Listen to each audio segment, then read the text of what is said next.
I'm back again.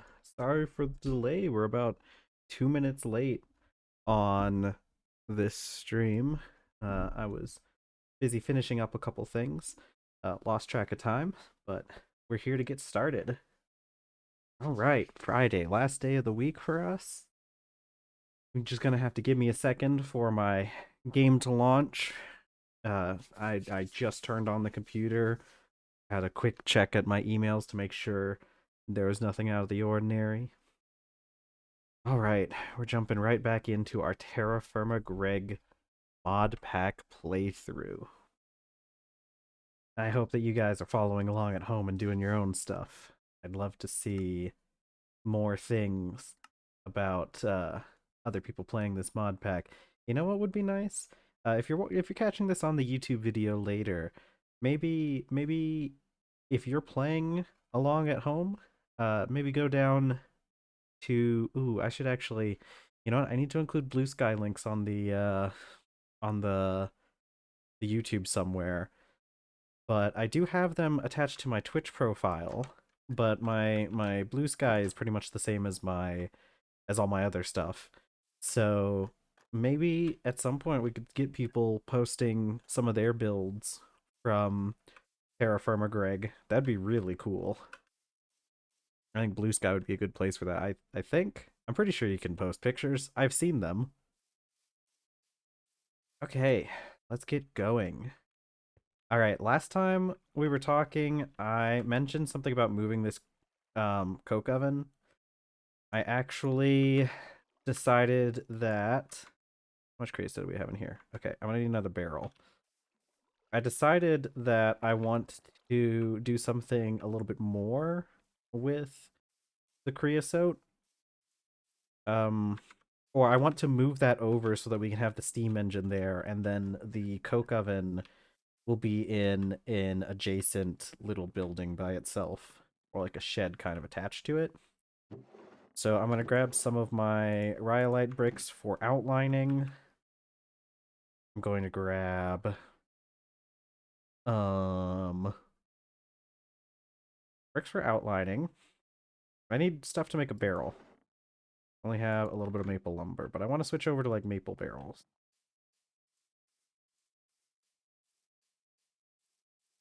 Okay, do I have, let's go, I think we have more maple over here. I can just steal from my wood pile, as long as I don't like, ooh, I don't like how that looks anyways. I forgot that the logs attached to the fence posts like that.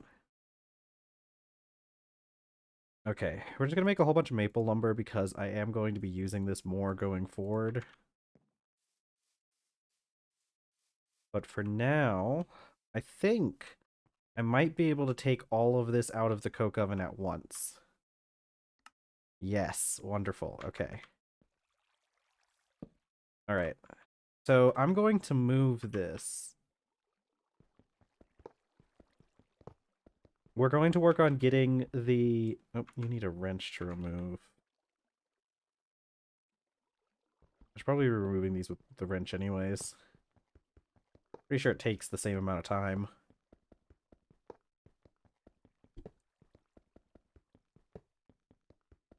Yeah, I think this will be better because, like, one of our viewers pointed out yesterday, I guess Greg Tech multi-block machines can share walls with each other, so we can continue to extend the coke ovens out if we need more.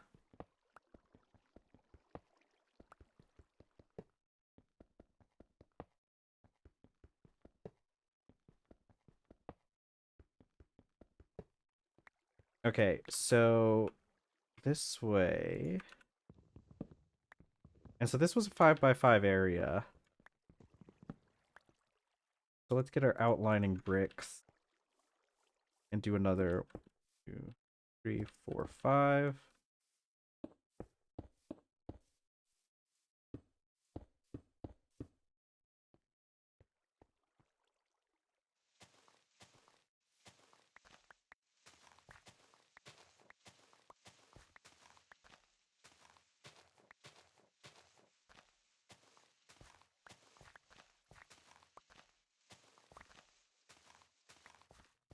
go.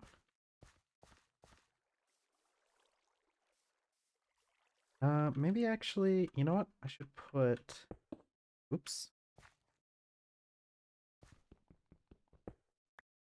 And then maybe I should have. Maybe I should have a door here in between the two. That way you can come in and see the steam. Yeah, and maybe I could. Yeah, okay. I just gotta remember. I think the Steam machines can't output on their front side. Is the only issue I could foresee with what we're doing. But let's go. I don't remember. I think we have quite a bit of limestone. I think we have the limestone cobble in our warehouse. And you know what? Let's go check on the animals before I forget yet again.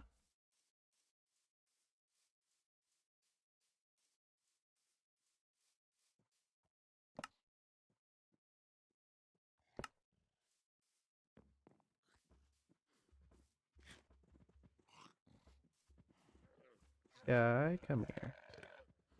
You need to be fed. And this little guy here.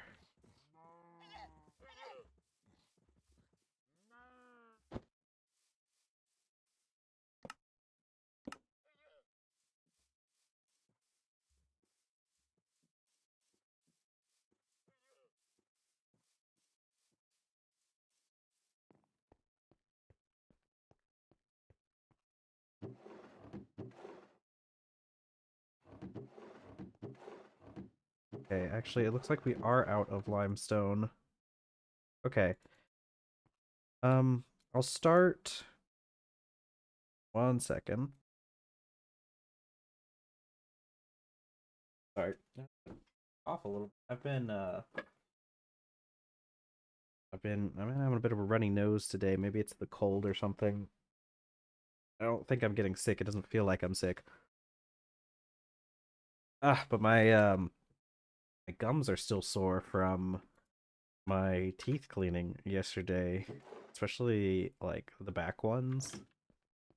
It's because like the back ones, I have my wisdom teeth removed, so that's where like the wisdom teeth would have been, and my back gums are a little swollen, so they keep like bumping into each other, and it's mildly uncomfortable. It's not really that big of a deal. It's not that uncomfortable, so don't worry about me. But it's just one of those things where like closing my mouth completely, or just reminds me. It's like, Arr. Anyways, let's go collect another boulder.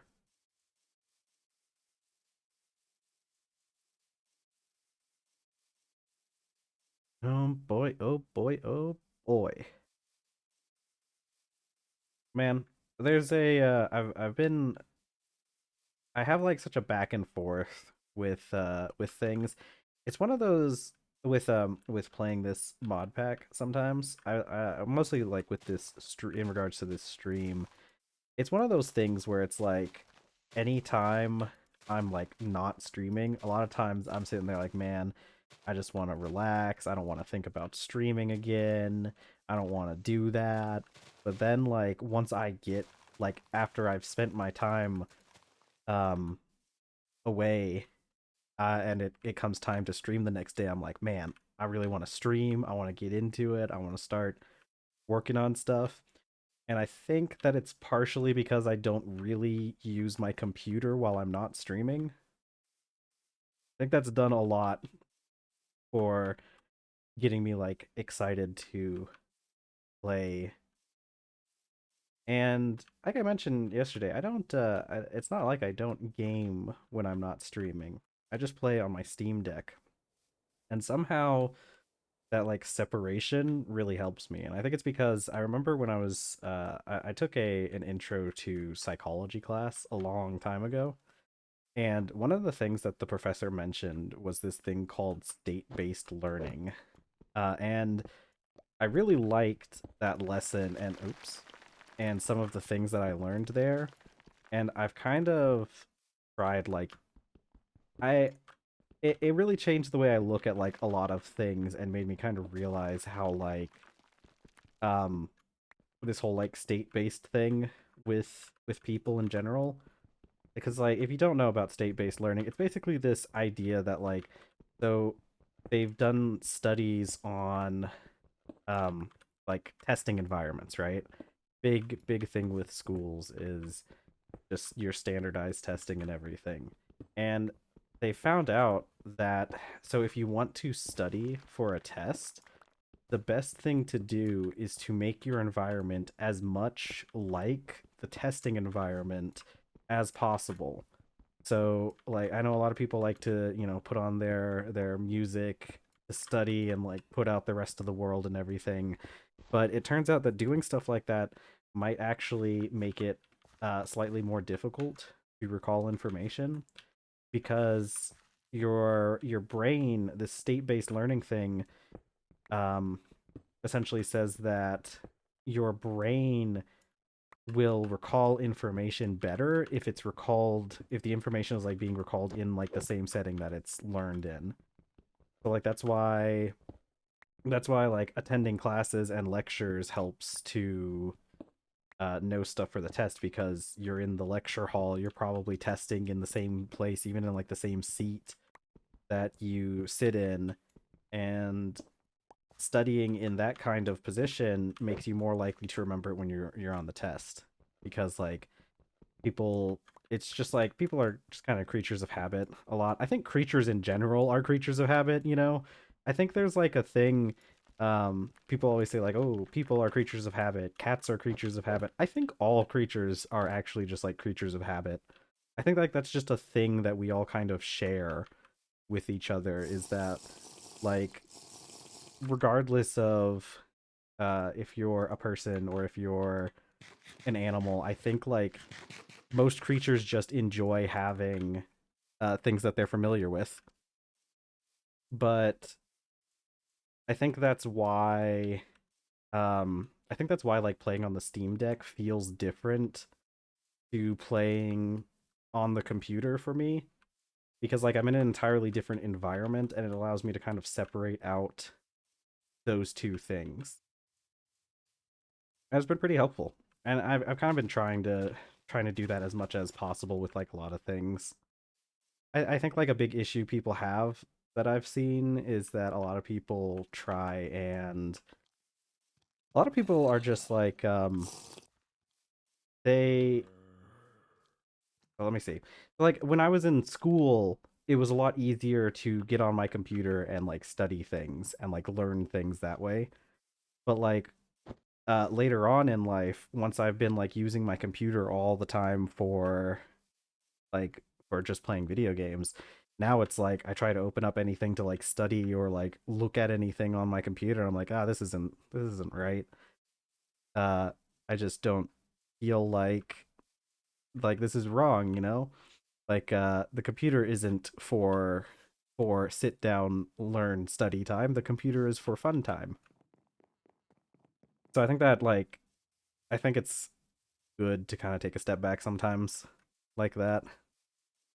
And I think it's especially for like I can't imagine like people who do a lot more work on their computer, because like I have to have a laptop if I'm working on like if I'm having to do work on a computer, I kind of need to have a laptop because I won't get work done on my desktop. But if it's a laptop, that's different, right? That's a different machine. That's an entirely different thing. It's and it's so funny that it works that way because like, you know, they're not really that different. They're basically the same thing, but somehow your brain is kind of like, no, it's not. This is entirely different.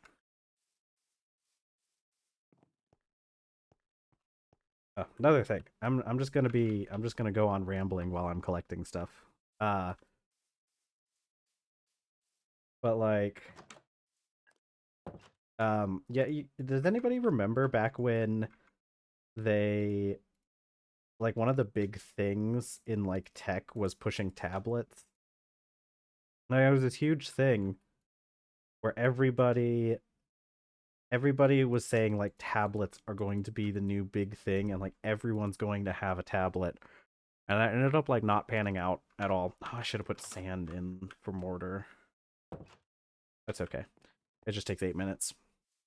But like everybody was really excited about tablets. I remember like it was a big thing in like video games too. Like people were saying, "Oh, you gotta make this game for the tablet because everybody's gonna have tablets."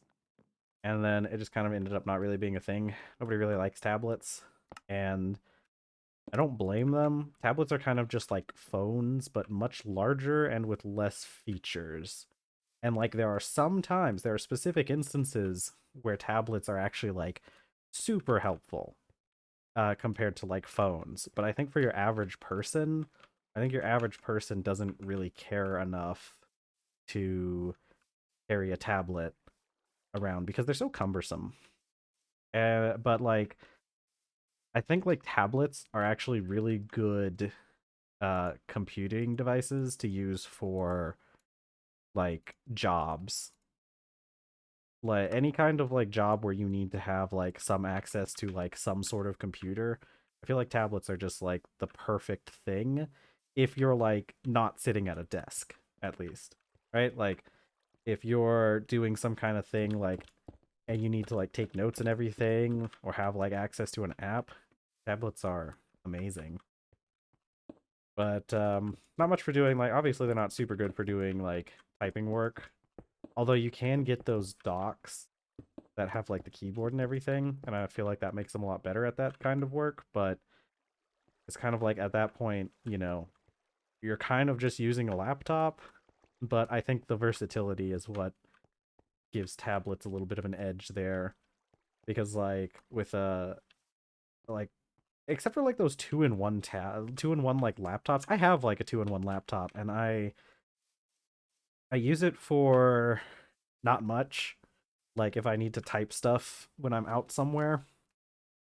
But the issue with that two-in-one tablet I had was it well, okay, so here's the thing. It wasn't like marketed as a two-in-one tablet. It was marketed as like a laptop. And I think that's the biggest issue. If this thing was marketed as a two-in-one tablet, I mean, I probably wouldn't have bought it, but I would have a better idea of what I was buying in the first place. Because this thing ended up being like basically just a tablet. And I really mean that because this thing had like 32 gigs of storage space. And like that's not a laptop at that point. Like what's the point of this thing being a laptop if you have only like 32 gigs of storage? I don't remember what I was doing. I'm kind of mulling around. Sometimes I like just wandering around and looking at the stuff I built. But we are waiting on that mortar. But like and like 32 gigs of storage, that's pretty dang small, right? Like you're kind of like I'm sure people are like, "Oh, 32 gigs of storage. That's quite a bit for like a tablet or like a phone, right?" And you're right. It kind of is. It's definitely enough in most cases. The issue is that they installed like Windows 10 on this laptop, and Windows 10 takes up like 25 gigs of space. So you had this 32 gig tablet that was already having the vast majority of its storage being taken up by the operating system. And then it just and so like I could barely even have anything on it before it just kind of stopped uh being able to hold anything. But that's okay. I wiped that thing and just put Linux on it and now it's fine. Literally like the only issue with it was that they tried to cram this massive operating system into a device that only had 32 gigs of storage and it's like what are you guys doing here? What was I doing? What was I doing? I guess it's probably because like that tablet was like it's probably made by like Microsoft or something. And you know how much they hate using any operating system that isn't theirs. It's crazy too because like I remember what was it? I think Windows 10. They Does anybody remember when Microsoft said that Windows 10 was going to be the last operating system they made? They said that because they kind of got like I don't know. I guess like Mac OS has that where they have just the one operating system. They have like Mac OS X. I don't know how that turned out because I just don't really pay much attention to Mac products. But like Windows 10 definitely wasn't the last Windows product, so last Windows operating system, so you know. They also tried to like that's part of the reason why Windows 10 is kind of the way it is because they wanted to make it so that people could use it on whatever device they wanted. That was a big thing with like Windows 8 as well, and we all know how that one went. They tried to like redo the menus and everything to make it so that it could work on both computers and like tablets and phones and stuff. And they just didn't do a very good job with it. And it really is just because like Windows is kind of bloated down with a lot of extra stuff. Let's see. What else do I want? I think it's the thing is like Windows wants to have so much stuff, and a lot of Windows stuff. Like I'm not necessarily against Windows as an operating system. Some of the recent ideas have been a little bit um, less. I've been a little bit less on board with some of their recent stuff, but Windows by itself isn't like necessarily a bad operating system. It has a lot of really good stuff. I really like the Windows Defender that they had recently. It solved a lot of issues with like security and stuff. If you've known anything about like some of the previous versions, I need more bronze. I think I need a lot more bronze. How much bronze do I have over here? That would be 17. 2 rows of 8 and then 1. Okay. I need each one of these plates is going to take 2. So I need 7, 14, and then another 10. All right, so we're going to need another round of bronze, and I need to make like actual bricks. Do I have any actual brick blocks? Because we want this what is it? We want the steam boiler. Okay, brick blocks, brick blocks. Okay, I do have some spare brick blocks.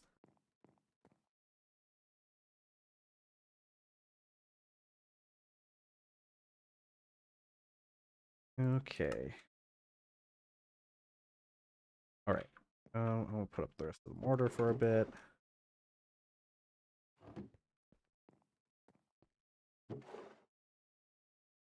Okay. There. All right, and then most of what we need is I'm gonna put up this maple lumber for now. Most of the rest of what we need is the let's see. I'm gonna need wooden pipes at some point. I know one thing I need to do. I need to take some of that kapoke, turn it into treated planks. I should have enough creosote for a full barrel's worth. It's 100 millibuckets, and there's 10, which means I think you could do like 1,000. Yeah, or not 1,000, 100. But we'll just get a full stack of planks. Or not, yeah, stack of planks. Some of these around a little bit.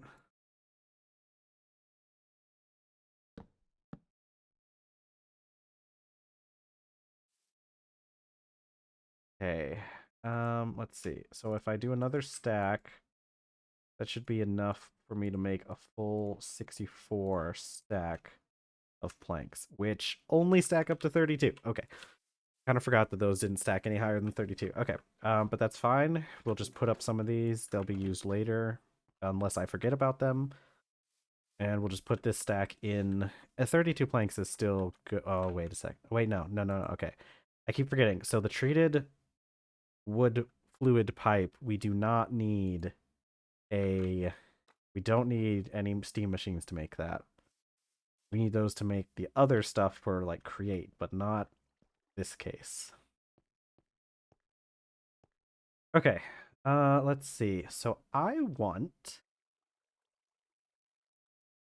to put this bucket does not have enough, so we'll put it in here. Okay, we'll make those treated planks. I'll put this over here. While that's going on, we're going to, you know, I'm gonna go chop down another tree, because what we're gonna do is we're gonna fill up that coke oven with some more um logs. Anyways, I don't know what else is there to talk about. Our clothes are about to break. I should probably go get some more clothes, especially before we start working on the forge.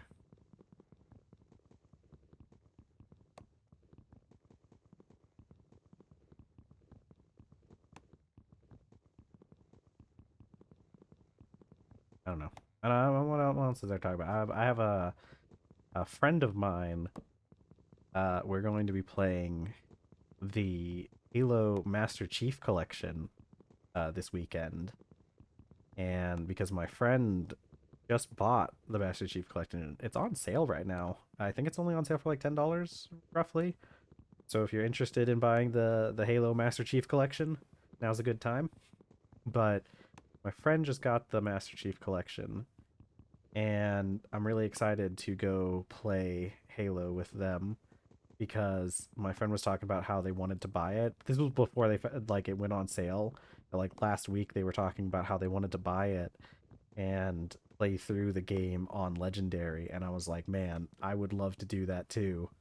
I would love to play through the game on Legendary. So we got lucky, and the the game went on sale shortly after we had this conversation. So we've made a plan to meet up on tomorrow and play some Halo. I'm hoping we can get through at least Halo 1 this weekend and start on Halo 2. I think we can probably do it. We're playing on Legendary, so it's going to be hard, but both my friend and I think, are more than skilled enough to beat the all of the Halo games on Legendary like we want to. Okay, I'm gonna go grab the stuff to make the burlap.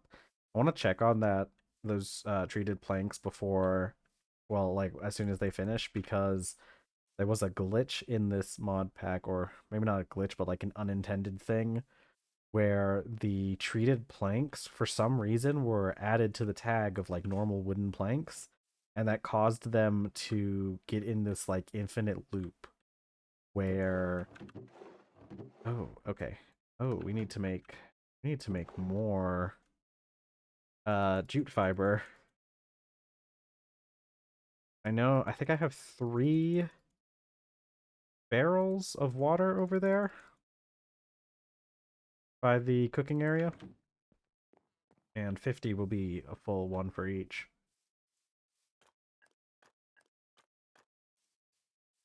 But yeah, I don't remember what I was talking about, but you know, I was talking about Halo. Halo is a fun game. I can't wait until we get to Halo 3. I have some fond memories of playing Halo 3 with some friends growing up. Oh yeah, these creosote planks, they used to be tagged the same as normal wooden planks, so they ended up in this infinite loop where the creosote planks would be trying to, they would be, once the creosote planks got done, because they were still sealed in a barrel, they would try to do the recipe again, and they would just drain um all of your creosote out of your barrels. But I fixed that by changing it so that they're not part of that tag anymore. Okay, let's see. Let's go make some clothes. Our clothes are about to break off of us.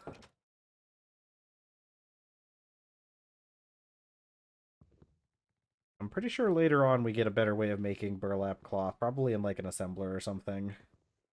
Which seems like it's going to be one of the strongest machines we can get in the low voltage age.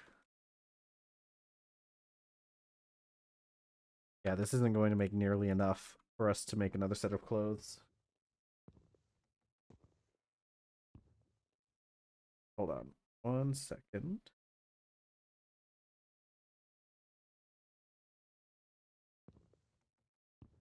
But yeah, it's gonna be fun. Me and my friend playing Halo Master Chief. I need a weapon. I like the Halo series. I never really played that much though. I played the first one as a kid, like when I was pretty young. I played it on the PC, but the thing is, I never had um I never had like a full copy of the game because one of the things, like, that game came with a demo and it had like the first level or two of the campaign, and it had multiplayer, but it only had one map. You could only play on Blood Gulch. And honestly, that was all we needed. We just played Blood Gulch constantly. Me and a friend of mine, we played Halo, Blood Gulch. We are out of copper, sort of. I need more copper because I need 17 pieces of copper, I'm pretty sure. Um, 224.48 is the amount of copper we need, and that is 17 pieces. Okay, we can take this 15 dust and actually, hello, you're an anvil. We could melt this anvil. This anvil will melt into 14 ingots worth of copper. Yeah, 2016. If we divide that by 144, that's 14. So then we would only need to add 3 pieces of dust in addition to that anvil. Okay, cool. This means we're going to do something with this anvil for once. Then just one little bit of acid sand. Now that anvil, I think, will take a long time to heat up. It might take less time than I think, though. But we're gonna see. And I wouldn't be surprised if this, like, blasted the clothes off of us with the heat. Is this heating up faster? I'm pretty sure it does take longer for it to heat up in the crucible. But I'm pretty sure it heats up faster than it does sitting on the charcoal forge. Alright, we have 3 minutes left. Luckily, it's turning nighttime, so we won't have to worry as much about the heat. Yeah, see, it's definitely going to take longer for this anvil to heat up. So, I've got these creosote. Okay, I need to make some pipes. I don't think that we need bigger than the small ones. And the bigger ones definitely take up a lot more. We do need one of these mallets. Look up what we can make. Forge. Tools / mallets. So I'm pretty sure we don't have access to whatever that is. Or that. Or that. Rubber, possibly. And then we have wood. These two both have the same durability and crafting uses. We don't have rubber ingots, so I guess we're making wood ones, but those are just made out of planks. I can go and... yeah, see, this is going to take a bit of time to heat up. I'm going to go and grab those planks that I put up and make myself a wooden mallet. I think I'll just take the because we need a lot of these pipes, these wooden ones. So I think I'm just going to take the stack that we have and maybe I'll just turn them all into pipes. I'm not sure if that's a good idea or not. It would give me 32 pipes. You know what? I think that's fine. 32 pipes. And I put these here, and then we get the small to make sure. Yeah. Okay. We used up our saw. So I guess we're going to have 5 left over. But we do have that other saw. But it's good that we used up that black bronze saw. That thing's been with us for quite a while. Because that was like a casted black bronze saw that we made on like the first day of playing. Dang, that's That's crazy now that I think about it. We've had that since like day one or two. I mean, like day one of streaming, but like in the what do you call it? As far as like the Minecraft days, it was probably like day two that we made that. Day one, I got killed by wolves, which, you know, really set the tone for the rest of the playthrough. I'm gonna need more flux. Yeah, I'm definitely gonna need more flux for that. Okay, we have our jute fiber though. Let me go. Actually, do I have more flux in my... I might have more flux in my chest over here. I do. I have enough. So we don't need to make any more flux. I really should go crush up those like clams and that and sea urchins and stuff so that we can have some more flux as well. I don't think they're really worth anything aside from that. Okay, so we need to make a full set of clothing, which is what's it? Eight for the chest. I'm trying to figure out the best way to add this up. 8 for the chest. Um 4 for the boots. So that's 12. An extra 5. Well, actually I should just add the 7. 7 for the pants brings us to 19, and then an extra 5 for the helmet, which brings us up to 24. So it takes 24 pieces of material. I can remember the individual counts, but I can never remember the full count for that. We're gonna have to make some glass too, because we need some glass for the what's it called? The steam boiler. Nope. And it looks like our clothing has broken off of us. So once we get this done, we can just put it straight on. Yeah, hopefully there's a machine that makes this easier. At least this isn't a very difficult process.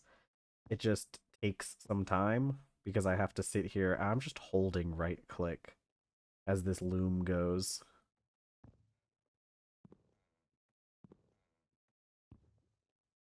Yippee. Okay, don't I think this is going to be enough. I mean, we have plenty of jute. We actually have like more jute in the field that needs to be collected. I saw it earlier and I just didn't want to deal with it. We're at the point where we're producing so much of some things that it's just kind of feels uh it just kind of feels tedious having to go out and harvest it all the time. I think the jute also like stays alive year round. Like I don't think we've ever had any jute die on us. Which is really good. Like this being the climate where jute exists just kind of on its own is really great.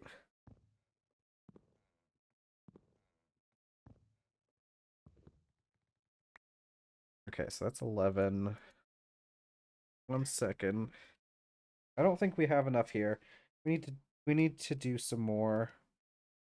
Because this is what this will make like what 4 or 5 more. Okay, that should be good. Let's go grab some barrels of water.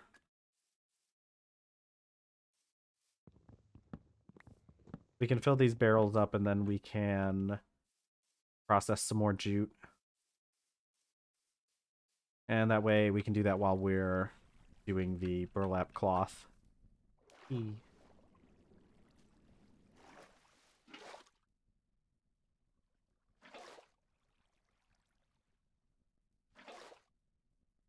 It's okay. We can carry 3 barrels of water in our backpack. It's a very good backpack. It keeps the weight nice and distributed. Okay.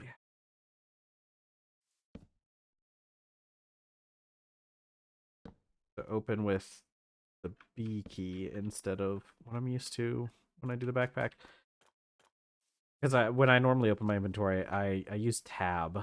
I'm one of those people that uses tab to open their inventory, and I blame Fallout for that because on PC, Fallout, the keybind to open your Pip-Boy is tab, and also like I think with I'm pretty sure with Skyrim as well. If you're playing on mouse and keyboard, you open your inventory with tab as well, and I kind of always just stuck with that, which I think is good because otherwise, like, what are the other keys you use for inventory? You can use B, but that's kind of out of the way, especially if you're going to be pressing it a lot. And you could use E, which a lot of games use. Like, I'm pretty sure the default on Minecraft is the E key. But the issue is that's prime real estate. E is there for, like, a lot of other things. Like, there's other things you can do with E. And in a lot of games, you'd want something else on that key. I don't think I have anything bound right now to the E key. Do I? Let's see. No, it doesn't do anything. But later on, we are going to unlock the what's it called? AE2, Applied Energistics, and I'll probably use that for like my crafting grids because, you know, as much as I just said you'd like to have something more important on there, it's still a pretty good key for inventory, especially because like in Minecraft you end up opening your inventory so much. But I'm sure once we get access to that device, there's going to be a time of struggle for me trying to figure out how to. Oh, I gotta check on the forge. Hold on. I just remembered I was cooking at the forge. Please tell me you're not out. Oh, and it's out. Oh, hold on. It's not too big of an issue. Okay, we're good. I let the forge go out, but the anvil's still pretty hot, so it'll probably be fine. So I need to eat a sandwich. Because these things have tomatoes in them, they actually do give me a little bit of water. But yeah, there'll probably be a period of adjustment where I keep hitting the tab key to open my inventory after I switch it to the applied energistic stuff. Which isn't going to be for a while. I'm pretty sure AE2 is part of like either the medium voltage or the high voltage age. I can check, but time stops when I check the quest log, so...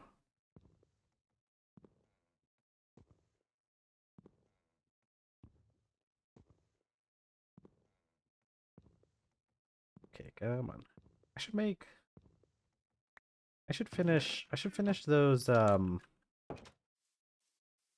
I should make the stuff for the Atlas. I have leather. I need to finish the sextant, and I need a navigator's timepiece. Yeah, see? This is what we need. I think we need a blank map, so I'll have to make another one of those, but that's fine. We have access to plenty of papyrus. It was the leather that we really needed, and now that we have access to pineapple, we should be able to make a lot of uh should be able to make a lot of leather once we get that greenhouse going. All right, I have a lot of junk in my inventory right now,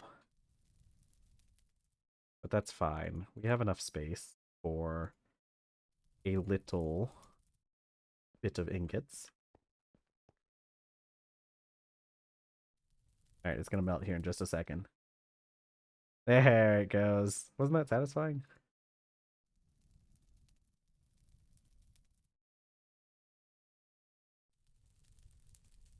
Let's try and get this bronze out of here. We should have, what, 18 ingots worth?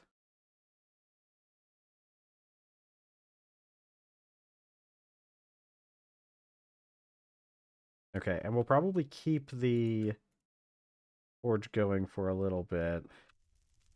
I don't know. My character's going to heat up pretty quickly since I don't have my stuff. But then again, once I get the jute fibers processed, it should only take a couple minutes to make the final burlap cloth. We only need, what, 8 more?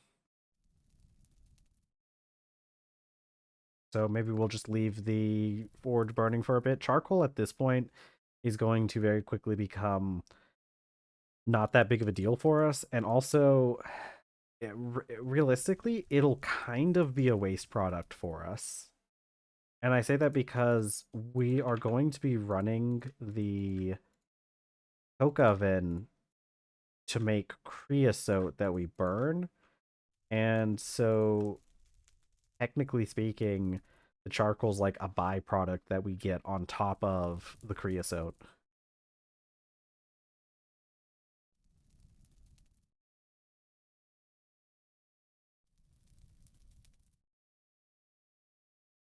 Okay, how close to dying am I? Not too close. At 60 degrees Celsius. 65 degrees Celsius at the forge. And that's got to be like, that's got to be up there. That's definitely past like 150 Fahrenheit, I would say. Because I know 35 is about 90 degrees, so gotta be pretty high up there.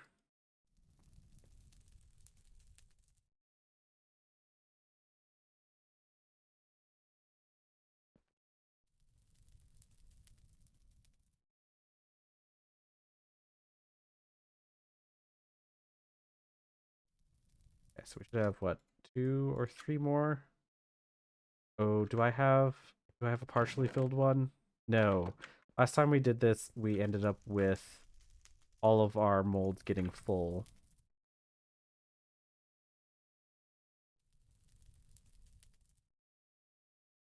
Okay, and okay. Actually, I'm gonna let the fire die out. Yeah, I'm gonna let the fire die out while I go and make my clothing because it's going to waste less than keeping it running.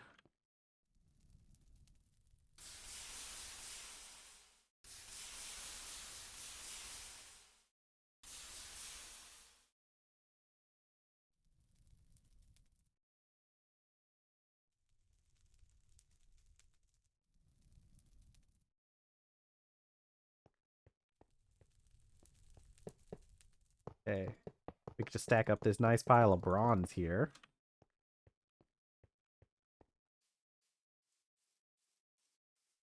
And are we done here? Yes, we are.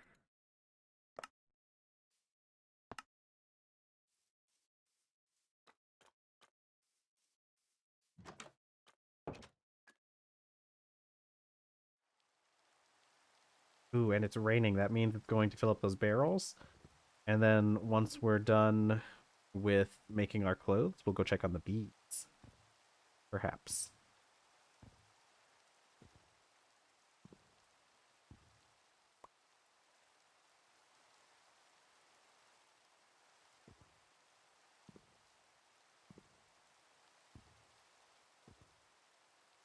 I'm glad we have a little hut though. I like this little house.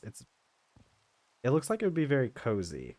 And the thing is, our character doesn't spend a whole lot of time in his house, so I don't think it matters much that it's kind of small. Because like realistically, like what would you rather have? Like small house that's basically just a room to sleep in and like a big plot of land that you can do whatever you want on, or just a big house. And I think there's merits to both. I think that having a big house is nice, especially if you're doing stuff that, you can't really like leave outside. But I don't know. I think there's advantages to having everything like in separate buildings as well.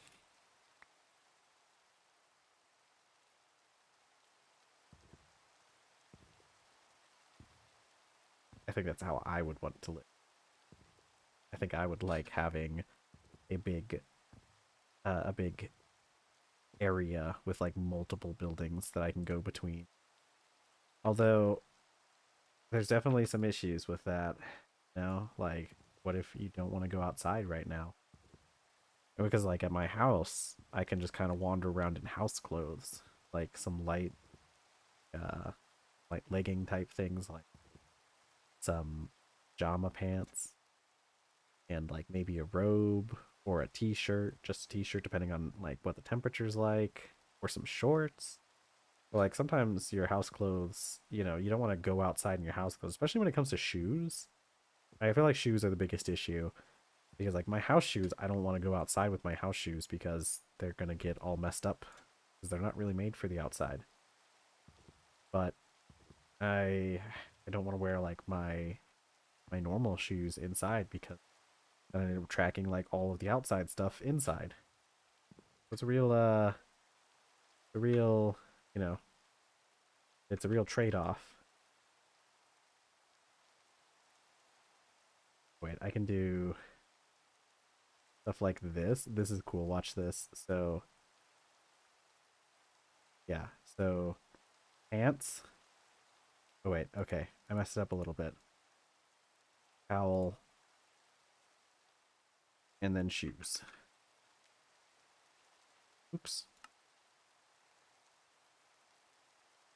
And there we go. Now we've got a full set of jute clothing again. And that will help protect us from the heat of the forge. We need to put up this jute fiber. Probably these saplings that we have on us. One of these days, maybe do something with them. Oh, let's go check on the bees. We're up to 10s on a lot of things. I should go harvest the jute while I'm out too, shouldn't I? Okay, so with this, now we'll have 2 pure 10s breeding. These ones already have 10s. This one made a 9 and another 9. And more 9s. We made a lot of 9s. We did get 2 10s out of that.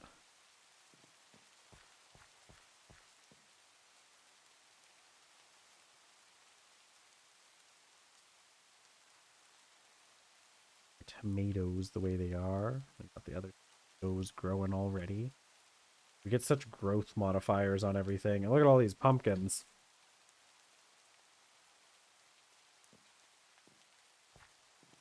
Okay, crop affinity 10s on all those.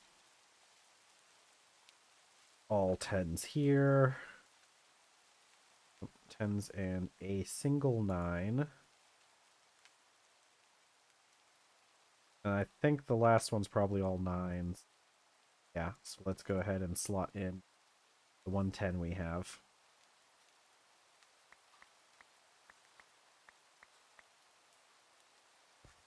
Ooh, and I want to store these in here temporarily while I pull out my hoe and go to town on these. I need to check on the animals again.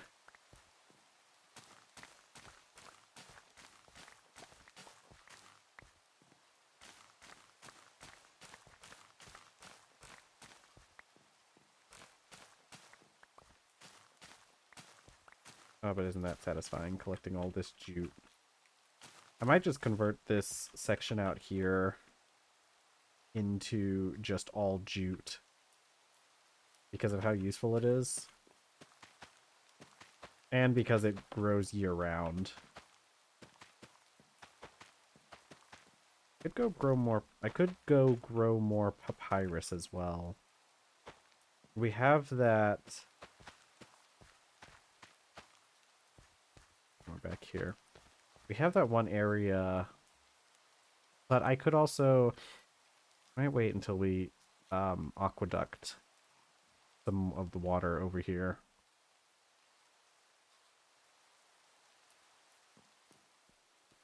That's the great. I mean, I think it's great. Some people might disagree. Some people would look at this and not enjoy themselves, and that's fine. But I think it's pretty great how much stuff there is to do in this pack. I never feel like I definitely never feel like I'm running out of things to do. It's, a lot of times it's the opposite. I need to put lights up over here at some point. I could probably do torches around those blocks. Oh, but they're gonna get covered up later. What was I? What are we doing here? We gotta get more bronze. We gotta get the plates. We need 7 plus 5.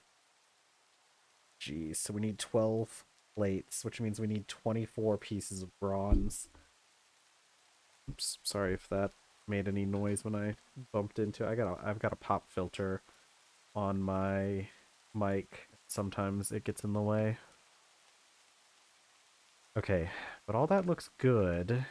And as far as our quests go, it is the first thing into this age. Yeah, and it goes into here. We never got up to 5 times bronze plates, but that's fine. One of these days I should work on etched as well, because etched has a lot of fun stuff. This thing doesn't really tell you anything about it. I don't think any of these quests actually tell you anything about it. But you can like import music essentially. Okay. Yeah, let's start working on plates. We need 24, so we need 16 plus 8. Okay. And oh man, do I not really like working with bronze.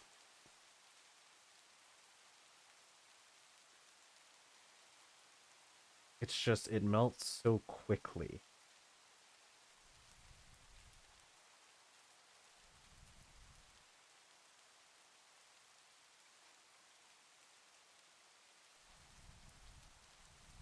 God, once we get these machines going, though, we will have a much easier way of doing this, sort of. I guess I still have to make the double ingots in order to put them into a.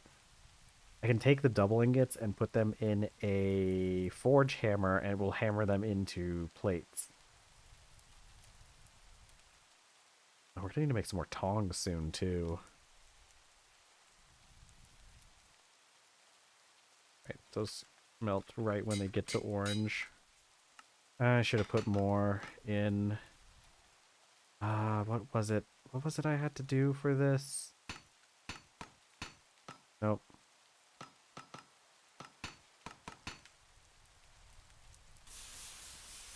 Yeah, I need to make sure I'm putting more metal in when I take that off. Here's the thing, these things heat up so fast. I guess that's like, that's a blessing in one way, but also an issue in another. Wait. Bum, bum, bum. Bum? Bum. Nope. And I gotta do this fast before what I just put on melt. Ah!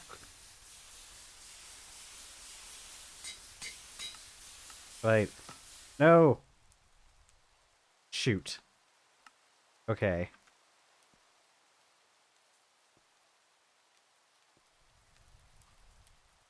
Hold on. I can fix this.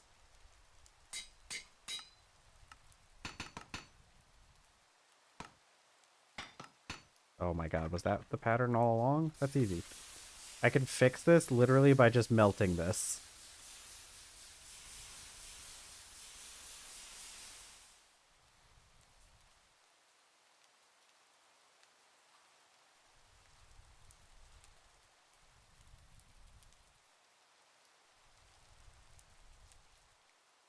Okay, I should be able to do it quicker now, so bam, bam, bam, plate.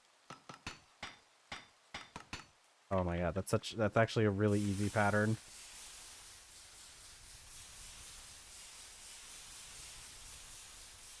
That, there, there.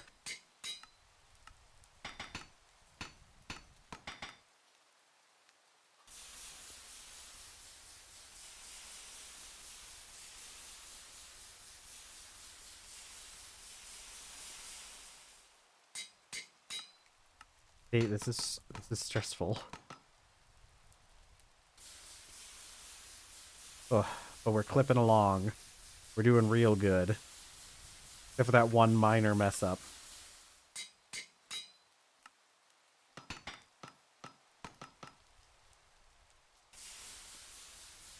Oh, I forgot to put I forgot to put more on. That's okay. I can just do that while I'm waiting.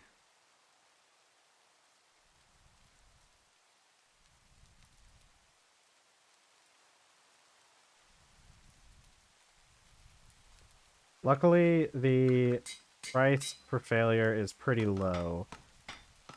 So while it is stressful doing things this fast, if we mess up, it's not like a huge deal. Like you saw with that one that I messed up a little bit by making it the wrong thing at first. We were able to recover pretty quickly by just melting what we had.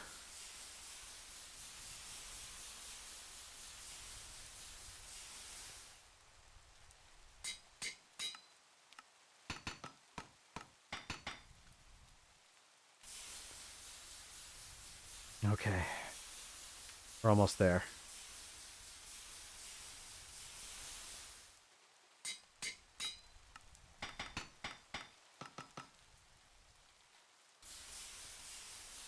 Okay, last one.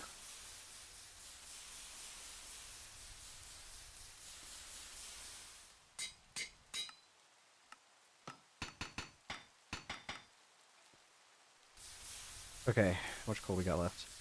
I really want to make the navigator's timepiece. In order to do that, I'll need to have 3 bronze mechanisms.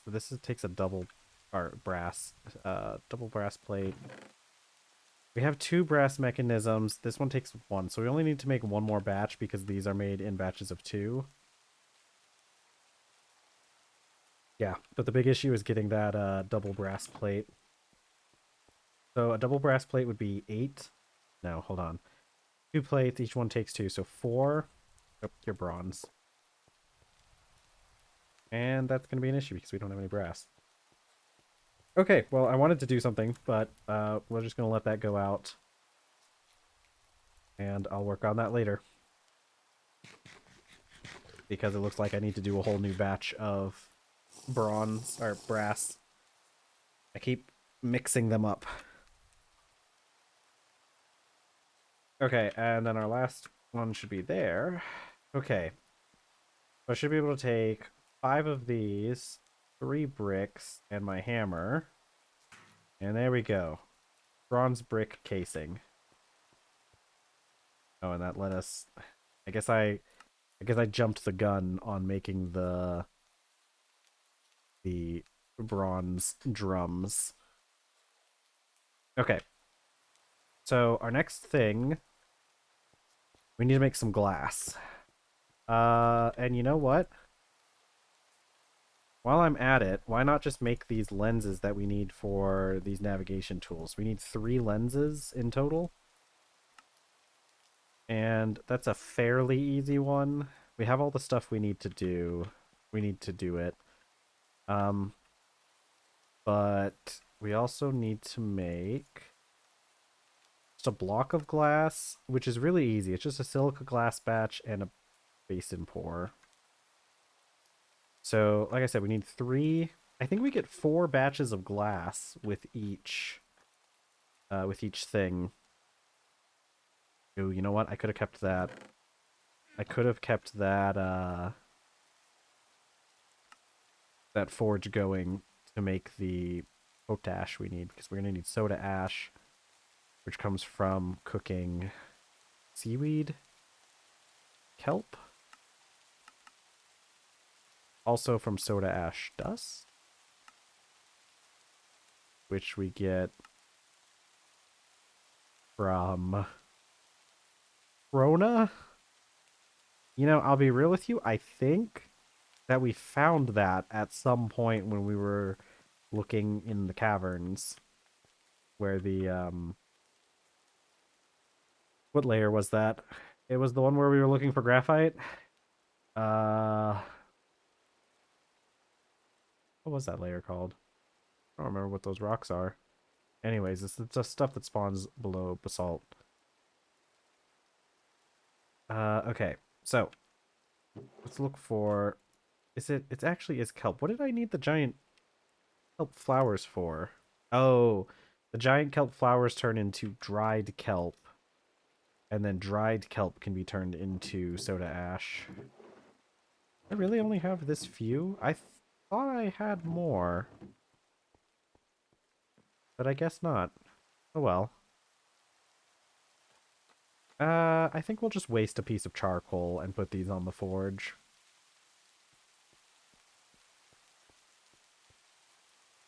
They could just... Oh, I can't put seaweed in a crucible, actually.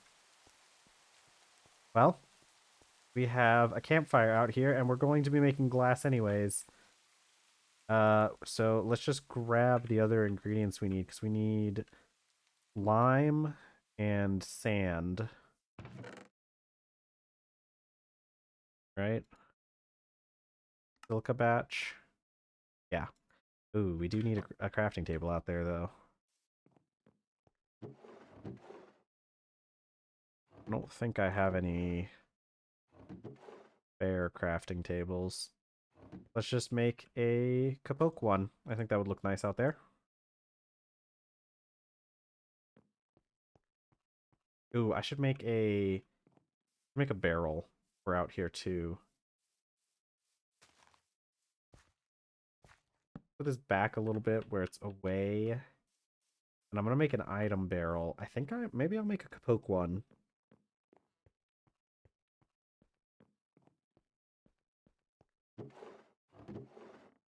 We have the slabs to do so. Don't need these on me. Okay, because what I want to do is use my... Oh, did that not? Oh, I was using the wrong table. So, oops, put there. Because I want to take that peat that we have, and I'm going to use that for the fire, because it burns a really long time. And I'm almost positive we can put it on campfires.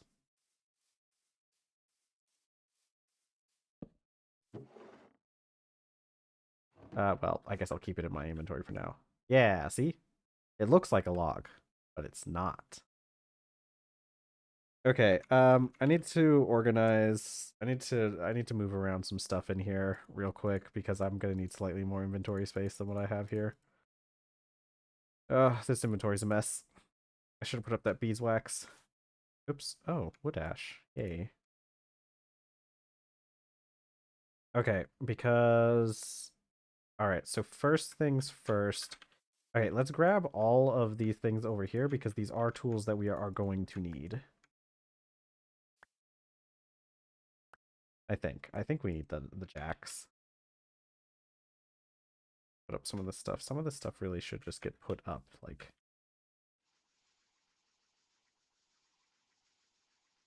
Okay. Here we go. So let's cook our... Wait, can I not? What do you mean I can't cook the seaweed? What? Is it like a different kind of seaweed? No, not pot. What am I cooking this into?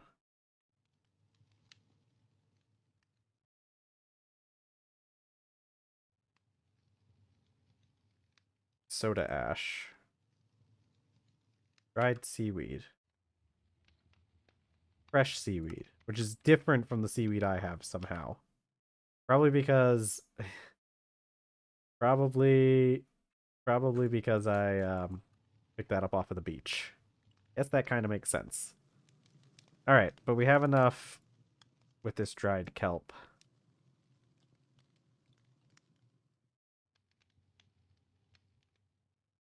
Okay, so I have more than enough soda ash right now.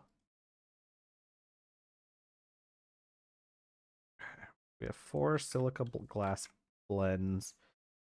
So this we just do a tape or a basin pour. So We're going to attach this to our blowpipe. And so here's the thing. You have to hold this in your offhand in order to avoid the bad effects. We're going to let this heat up. And then, okay, we're going to press F, and that'll automatically put it in our offhand. And we're going to blow it into here, and then give it a second, and it should, yep. And then we can collect it with a saw. The gem saw. Okay, so then we need to make lenses. This one's going to be more complicated. We need to do a blow, a stretch, a roll, and then a saw. So this one's a little bit more complicated. Oh, I didn't need the jacks. I don't think. No, I don't need these jacks. Okay, but see, we're going to let this heat up. And then if we look straight ahead and hold right click. Okay, so that's a blow operation. If we mouse over and press F, it'll take it out of our hands. Okay, and then if I look down and hold right click, it makes a different noise. And that's that other operation. A stretch. And then we need to roll it. So we're going to put this in our offhand and hold this, and then that's going to be a roll operation. Or not. Did I do that wrong?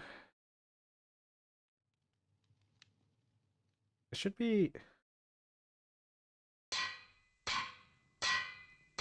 think I'm doing it wrong. Okay, no, I got to roll. And then we need to do a saw.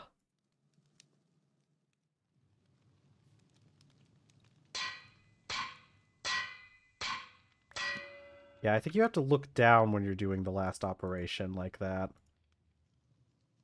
Okay, so then we take our silver glass blend again.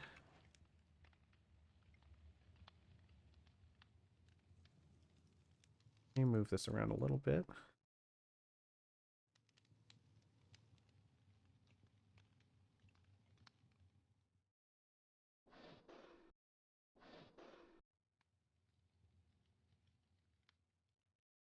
This glassworking stuff is a little bit complicated at first, but once you get the hang of it.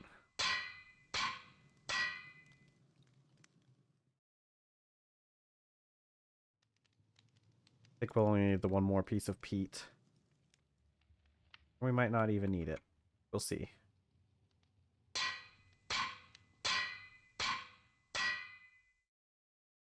Alright, yeah. I think you have to look down in order to do the operations.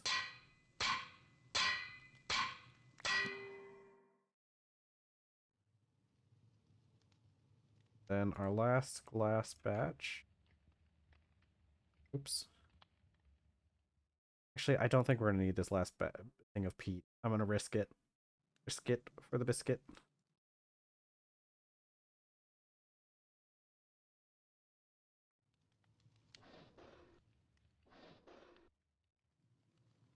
The reason I say that is because once we get the first operation done, it doesn't take much to do the rest.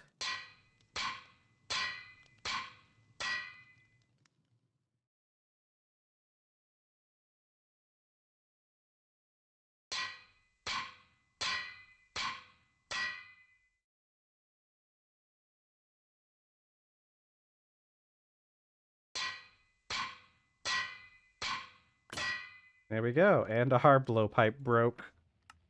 But that's okay. It got us what we needed, and I'm pretty sure we can make a better one. There's definitely different blowpipes. Yeah, we can make one out of brass. Yeah, out of a brass rod.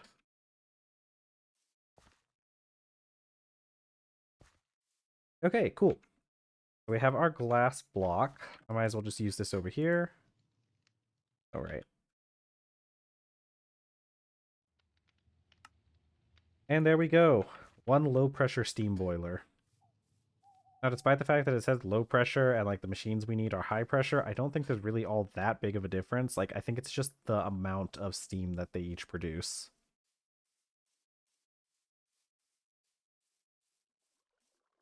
Okay, so we've got to figure out what we're going to do.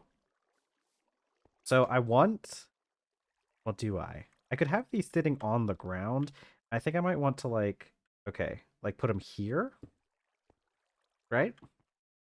And then we can pipe, I think we can pipe steam out the bottom and send it underground over here. That way we could probably pipe the steam up into the bottom of the machines once we get those. And we can have water. We can have like creosote come in from the top and water from the back, maybe. But, you know, speaking of water, we do need to work on that. And you know what we need to work on? Because, well, I guess I want to get this put in place. So we can have water come in from the back. We can take the water and pipe it into the back here. So what I'm going to do is I'm going to put down one of these. I'll put this here. And then wrench this to connect to the back. And this will be a buffer for water, and we'll have water come in. I don't know if I can do it from the side. We'll either do it from the side or from the top. And so then we need, I'll put another pipe here. And we'll put a drum on top. And this one is going to carry the creosote. So what we need to do is come over here. Okay, and you see it went into that creosote. And then go back one. We'll start coming over.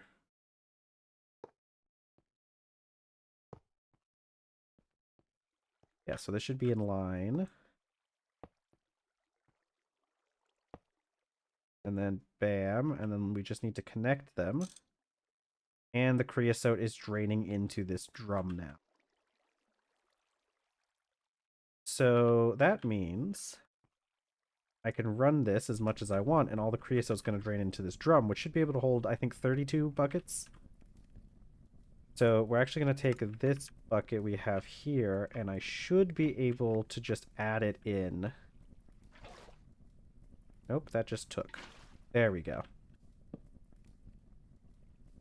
So now, yeah, so now we have 15 buckets in there, and it's going to be draining. We need a screwdriver.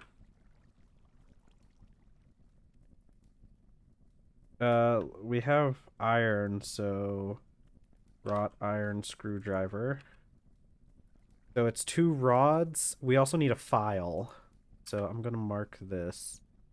What does it take to make? And then, okay. Oh, that's how you make the electric screwdrivers. We also need to make a file. So we're going to look for the wrought iron file, add that to our list. But that's just as simple as making it out on the anvil. So with this, it's what, 2 iron rods? That's easy to make. Let's think about the other things we need to make though. Actually, we only need 2 of these rods. We need the file.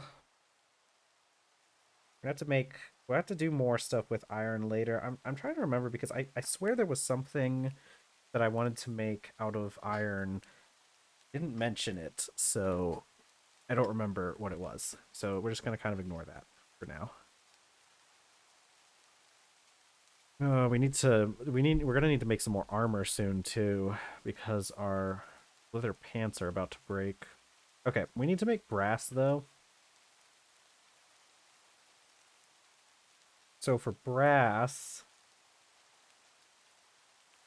let's do liquid brass.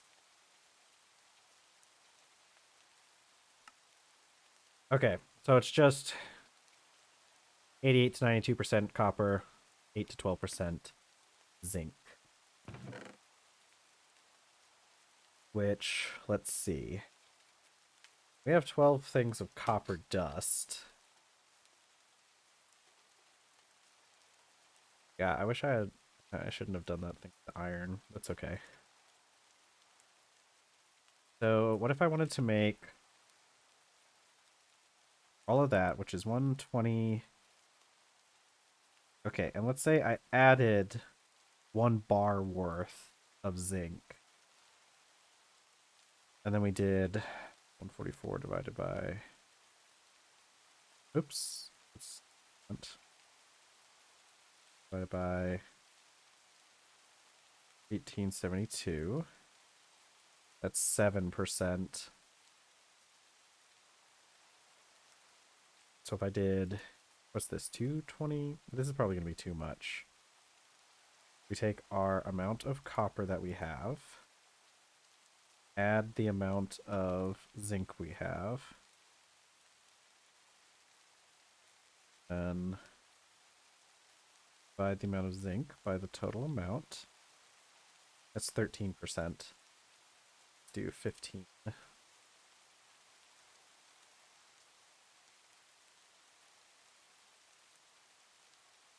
40 divided by 1960. 12 was the amount. Yeah, it's a little bit more than 12%, so I think if I do it, let's do 12 of these, just because I like the number more. 9, and then 1. Oh, this is going to be like exactly 10%, actually. Because 192 divided by 1920, yeah, is exactly 10%. And that's well within our bounds. It's like right in the middle of what we need to be. I guess I should have seen that coming with the way these are proportioned, now that I think about it. Okay, so what we're going to do is, while this stuff is melting, I'm going to heat up our 2 iron rods. Oh, you know what? I was going to make more... tongs. These have 20... Do I want to risk these potentially breaking while we're working on steel? I don't think I want to. So we're actually going to... We're going to do the tongs. Yeah, we're going to do the tongs.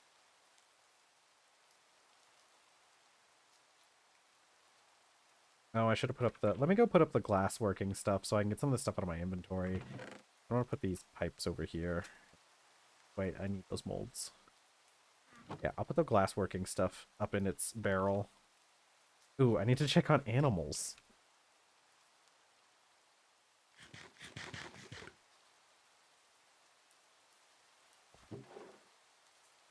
Okay, potash, lime, peat, sand. Yeah, let's I'm gonna put up this beeswax and a couple of the other things I have on me. I need to, if I apply, I can make like, well, no, I can upgrade the backpack I have to like an iron backpack with some iron plates and a few other things. So I might need to do that soon. Okay. Thing in here. We'll just keep that for now. Oh, right, the seaweed. Seaweed that's ultimately useless. We can use it as a green, but ooh, you guys are ready to be...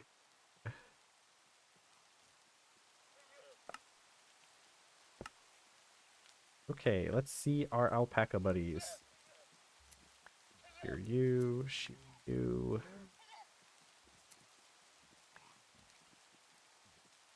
You, yes. I'm gonna get all the adults so that we know which ones are which. Which ones... Okay, you still need to be fed.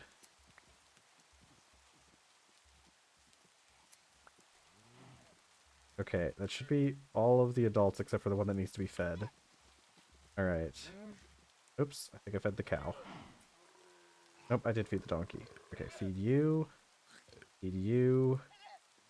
And there's one more baby that needs to be fed. And we feed you. Okay, guys.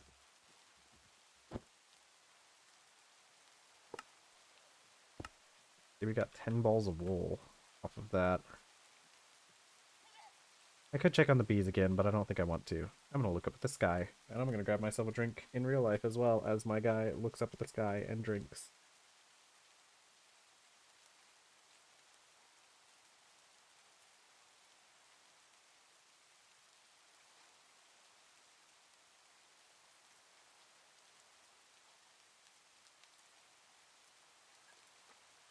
Okay.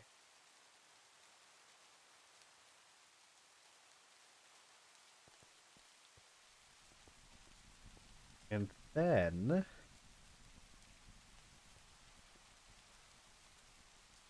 okay. We should be ready. Ugh. Yeah. Right. I think we have everything. Where did my fire starter go? There it is. I need to get... One of the things we're gonna make pretty quickly once the Steel Age starts is an actual steel striker. Having to use these... having to use the fire starters gets really tiring. Especially because the steel striker just immediately sets things on fire.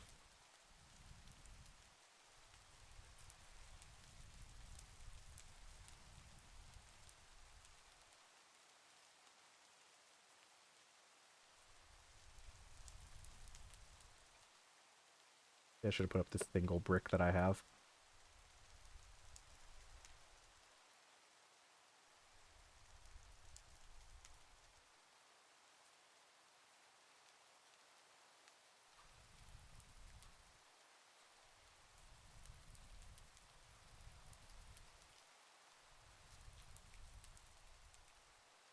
Okay. Then I didn't bother looking up what it takes to make tongs, but we can probably do it on the fly. Wrought iron's, like I've said before, a really easy material to work with. Okay, so bend, draw, hit. Bend is +7, draw is -15. That gives us -8, and then -3 from a hit. Okay, -8, -3 would be 11. So we need to get to +11, which is like what? I'm gonna have to put this stuff back on the fire. I really should have checked this before I heated it up, but um, heck, it's hard to get a. Okay, it's a bend and 2 punches will get us to +11.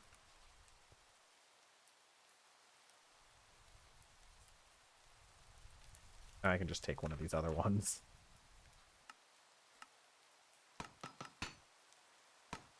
Oh, heck. Bend, 2 punches. Okay, bend, draw, hit. Perfect. I don't know if the math... Oh, God. Oh, thank you for the follow, Yeet Bran.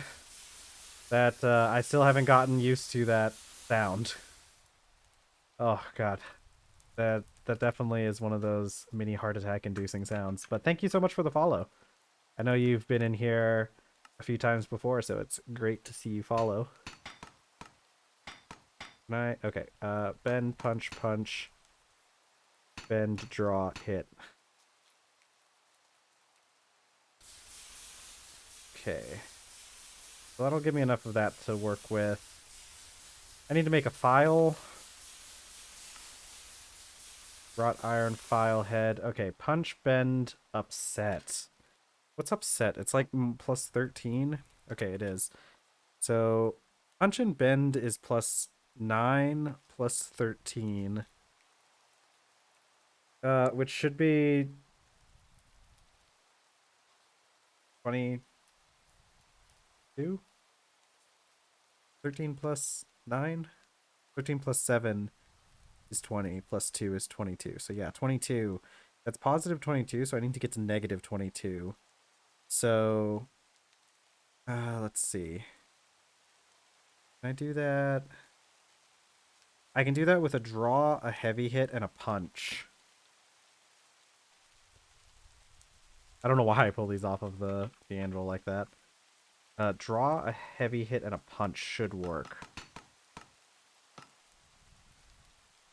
Oh, heck.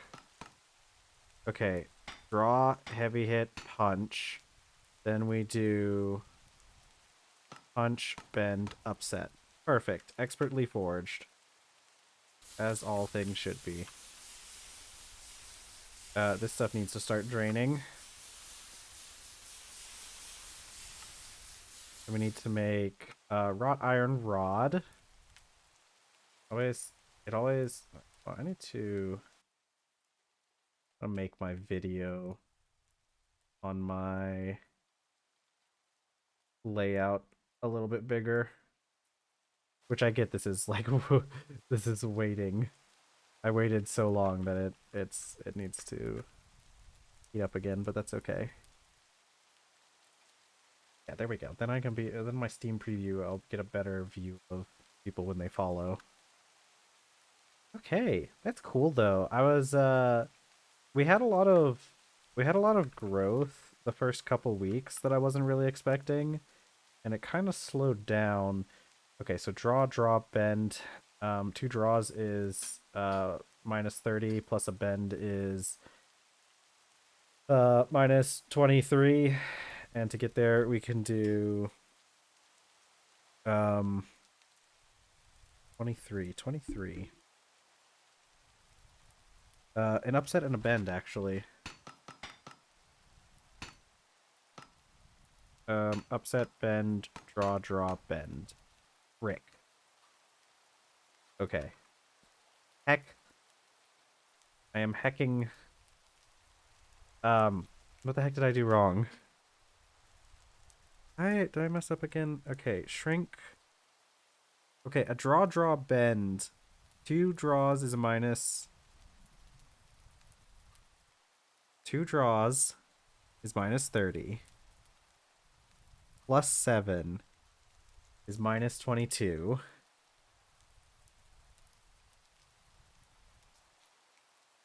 And okay, it's a shrink and a bend. I think I did an upset and a bend. That's where I messed up.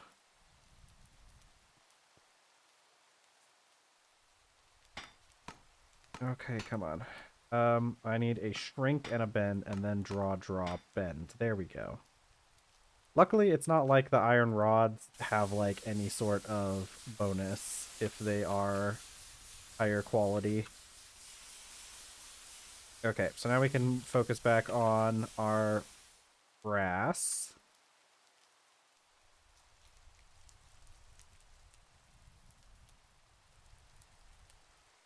Okay. But anyways, like I was saying, we had a lot of growth on the channel starting like when we first got started. We ended up with like a lot of followers. Like within 2 weeks I had 6 followers, and then this week we slowed down a bit, which I was expecting. It's not like I'm upset or anything about that. The amount of growth we had right at the start of the channel was, oh heck, did I let this go out? I let this go out. The amount of growth we had at the start of the channel was pretty great, but I knew it wouldn't last forever. But I was a little bit worried we wouldn't end up with any new followers this week. But with that follow, we are now up to 1 follower this week. Plus 1 follower. That's perfect. That's wonderful. We love that. As long as, you know, and like I've mentioned before, it's not like it matters too much to me how many people are watching. I'm doing this. I explicitly chose this game because I like playing this game, and I knew I'd be able to do it regardless. But I must say, the call of the Twitch affiliate, the Twitch affiliate calls to me. I'm not even really like, I don't really even care that much about like monetization as much. Like that's definitely a factor. Like it would be cool to be monetized, but also like I think it's just cool. It's a cool little achievement that I'm going for getting Twitch affiliate. But let's see. I need to... This one's going to be left over.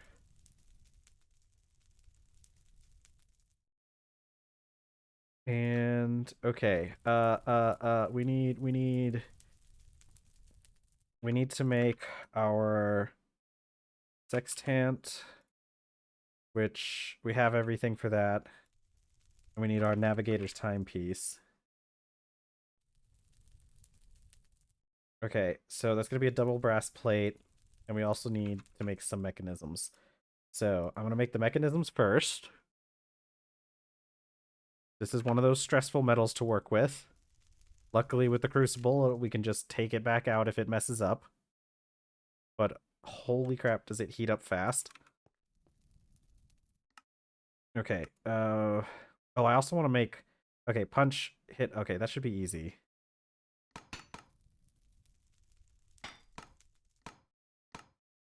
Yeah. I could practically do that one in my sleep. This one... Watch this. I'm going to put all 4 on here at the same time. Hey, stop me. I'm wild. We just got to be real quick with this. Ah. Okay. Up. Oh, heck. I forgot that you have to hammer these out.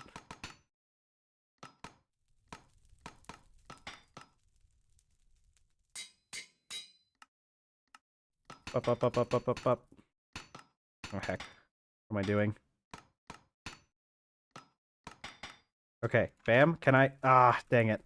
Not hot enough to weld. I was hoping I could get that where they'd both be hot enough to weld.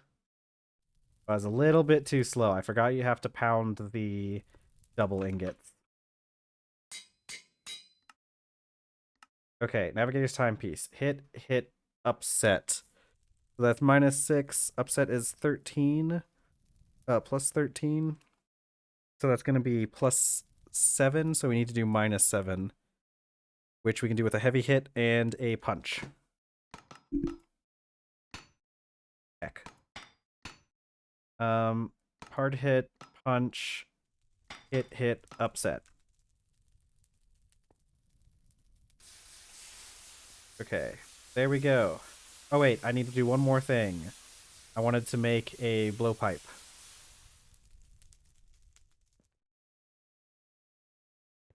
Okay, so in order to make the blowpipe, we need rods. Okay, draw, bend.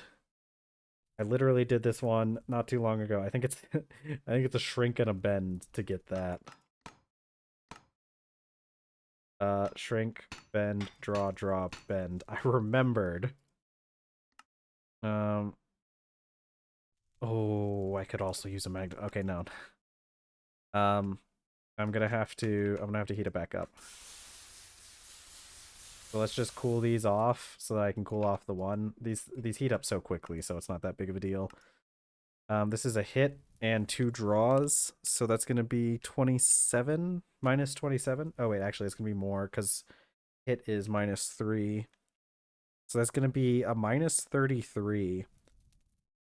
Ah, heck. If it was -32 would be perfect. Okay, -33. Okay, I can do 2 upsets and a bend. That should work.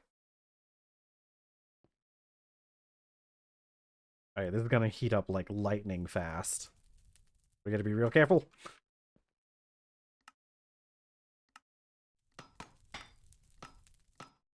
Okay, 2 upsets and a bend. Heck. This is the issue with these rods. They cool off so quickly, though. Bend, draw, hit. Oh, heck. I did it the wrong way. Upset, bend, hit. Okay. Dang it. I did it backwards. Oh, God. Hit, draw. There we go. Luckily, that one also doesn't really get any effects from being expertly forged. So it's not like we lost anything. Sweet. Okay, we have a brass blowpipe. I'm assuming that doesn't melt. It definitely won't melt on a campfire, probably. So let's grab this, our other mechanisms. 3 navigator's timepiece, and then 1 lens? 2 lens? Okay, there we go. Cool. Navigator's timepiece, and there we go. And we could actually use this. See, I can get our latitude about 12 degrees north. And I can get our longitude 40 degrees east. I really should write that down and put it on a sign. Ooh, I could. No, I'd like to put it in the middle of that pathway, but like that's a bad idea. You don't put a sign smack in the middle of the. Actually, I guess you kind of could. Okay. So let's put. Where would I want to put a sign that has my coordinates on it? I think I'll put it like over here because it'll look like a little placard. So let's see. 12 north. Okay, I should be able to have that. 12 north. Oops, north? Can I not do a capital? Okay. 12N. Oh, what? Oh, my caps lock is on. Well, that would explain that. 38.82 ETH.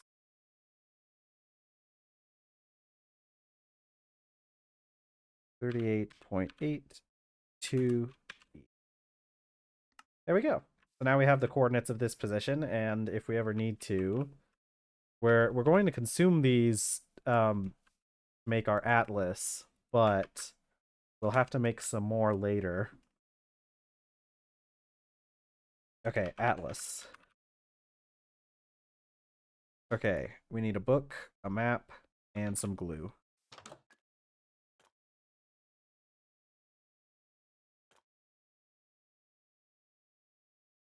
Okay, so what we're gonna do... Okay, we have 1 piece of glue. Book, yeah.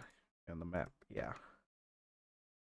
Okay, let's get some leather, and we need some paper.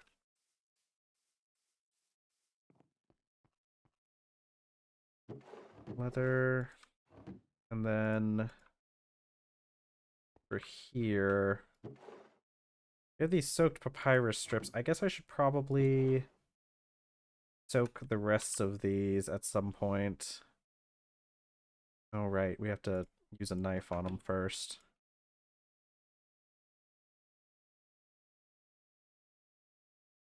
Okay. That's why I wasn't too worried about not doing them earlier, because they make quite a few.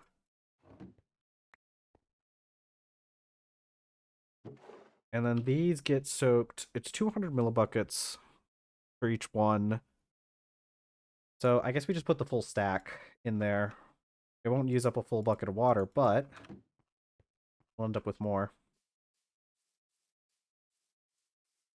Hopefully these barrels have filled up while I was away. Oh, almost. Enough that I can just take some water from this one and put it in here. Okay, let's go make some paper. We're definitely going to need some more from that papyrus, but luckily it only takes 4 pieces. But then we have to like scrape this paper. It's a bit of a tedious process. But like I said, at least it only takes 4 strips per piece of paper. Okay. Yeah, like there's like some slight visual glitches with this loom. It's a little bit weird. But if you end up with more paper in your inventory or more of like any material from the loom, a lot of times it's actually just like fake.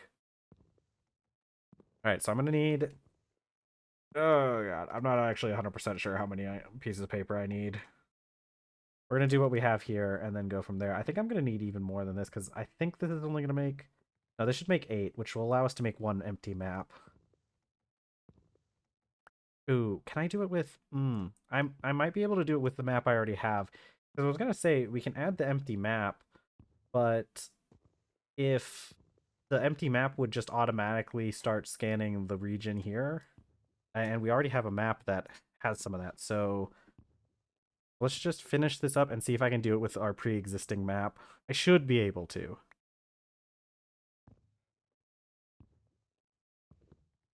Okay, we're finally going to have access to a map in this mod pack. And like I mentioned before, technically speaking, I didn't have to remove the map, the mini-map mod. I did. And it's all leading up to this moment. We're gonna scrape these piece of paper we have already.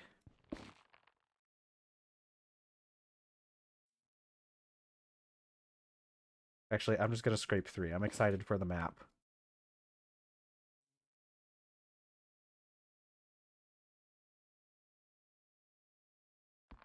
Okay, this should be enough to make a book.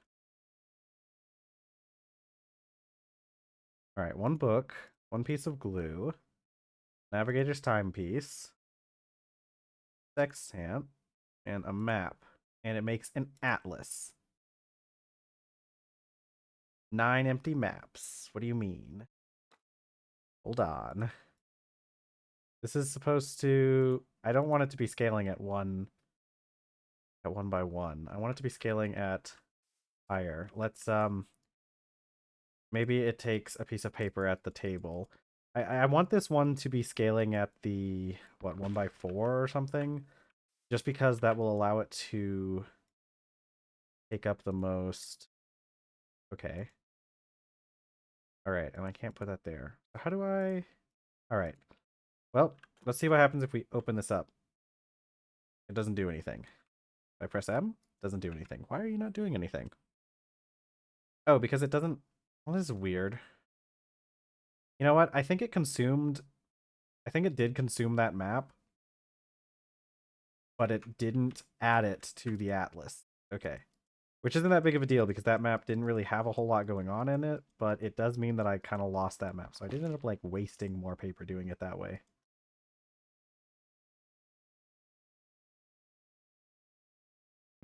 But this is fine.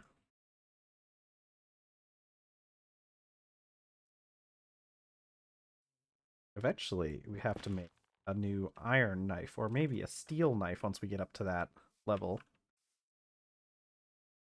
Okay, 3 minutes on that. All right, I guess we have to wait a little bit. Let's go check on. Let's go fill up the coke oven. See, let's see what I mean about like charcoal kind of becoming a waste product eventually. Ooh, I need to eat too. I should cook while I'm waiting for the papyrus to finish soaking. What do we got on tap? Single tomato. Love it. I really need more grain, like literally just grain and protein and dairy. Ooh, I wonder. That would probably take a while. I think cheese takes a while, but I guess we could try and do some. Wait, no, we don't have any rennet. I keep forgetting. Like we're literally just don't have a single piece of rennet. Okay, is there a way to do this that isn't just okay. Look, is there a way to do this that isn't just eating bread? I don't think there is.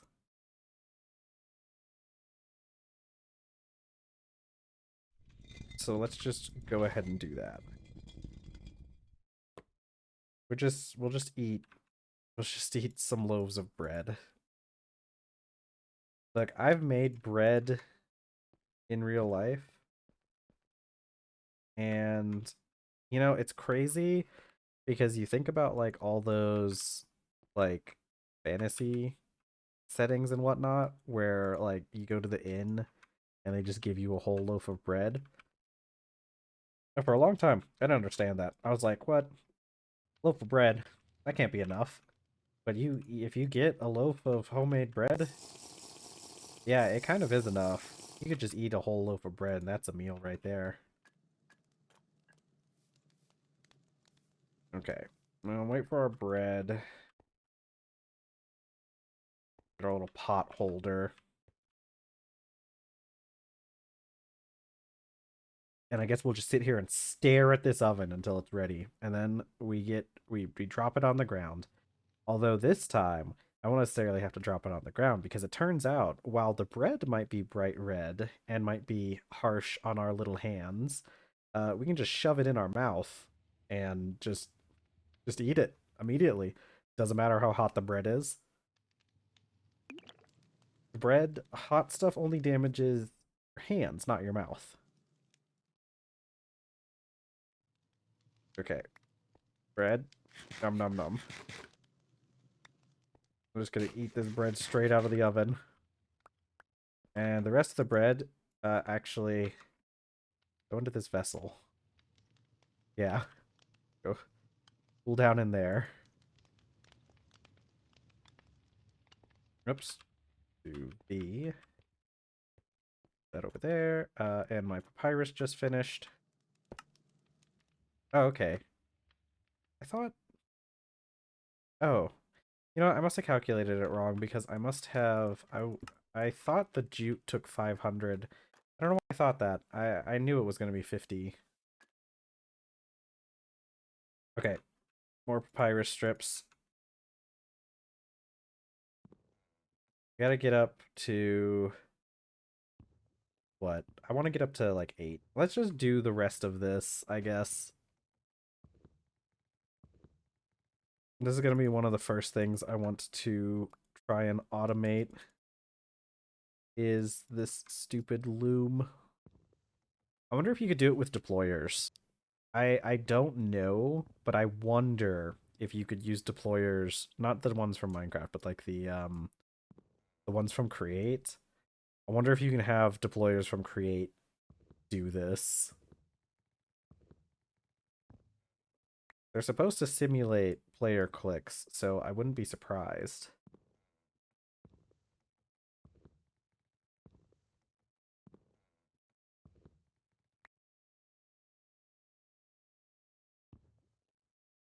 Alright, so this should end up... I don't know. We'll end up with enough paper by the end of this.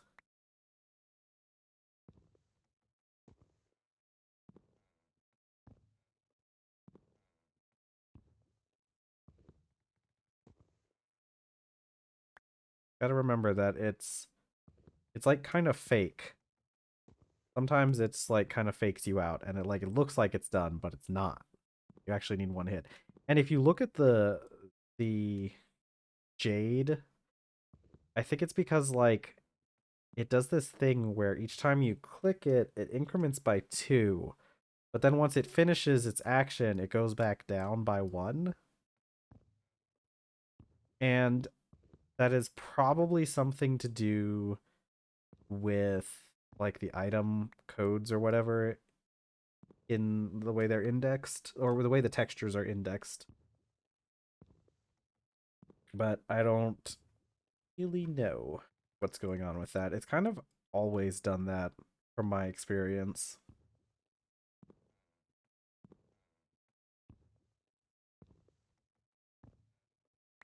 Okay.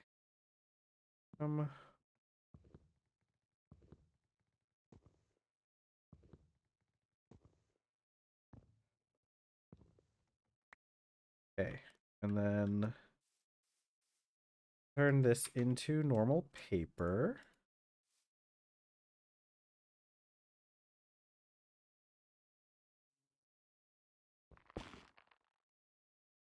I wouldn't be surprised if later on we unlock some kind of recipe that uses like wood pulp instead of papyrus. And I'd really like that.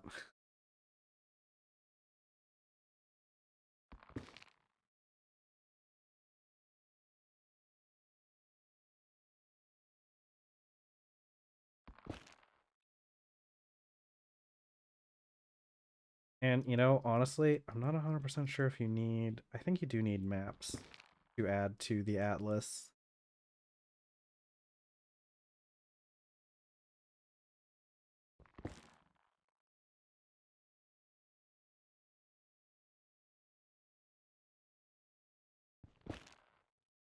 And I want to get the map zoomed out. So it's going to require a lot more paper. but in the long run, it requires less. Because the amount that, like, a 4x zoomed out map. Oh, you know what? I just remembered. You know what? Maybe we could cut that map out of the atlas. I'll look into that. Well, you can do that with like shears. I need a drink. Oh, hold on 1 second.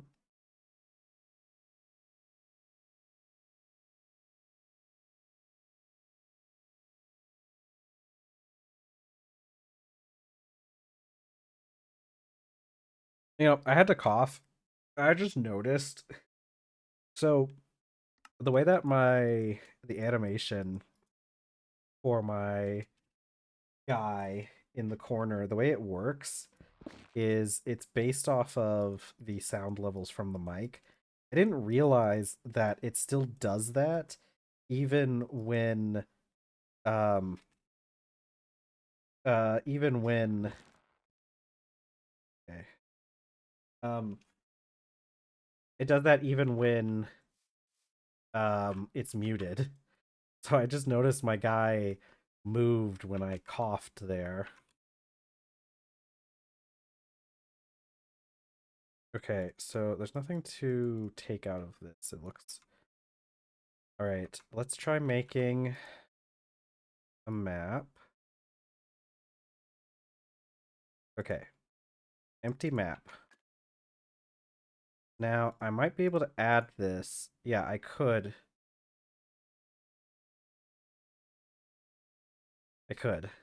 I think. But what we need to do is zoom this map out. No, not duplicate. I want to. I want. Can I not? Can I not? Okay. What is going on? How does this atlas work? How do I zoom you out? Yeah. Yeah, I'd say we're winning. I got this atlas thing from this map atlases mod. The only issue is I can't quite figure out why it's not working. Okay, hold on. Let's try. I think it got messed up because I gave it a map that wasn't an empty map. I think that's where it messed up. I'm gonna try making another map. Oh, heck, I'm out of paper. I'm gonna try making another map, and then because the thing is, I want to zoom out the atlas. That's the only issue I'm having. I'm not exactly sure how zooming out the maps work. Can I? Because I thought. Hmm. Wait, I should also be able to. Oops. Hello. I mean, I do like that, but I can also like cut these maps out somehow. Supposed to be able to cut them out with shears. Maybe it's at a table. Yeah, there we go. I can cut these maps out, and I can cut these map. Why is there two? Oh, well, that caused a crash. Okay. Uh, uh, uh, uh. Hold on. Let me relaunch the game. All right. Yeah, it's my first time using that map. I don't use the cartography tables very often.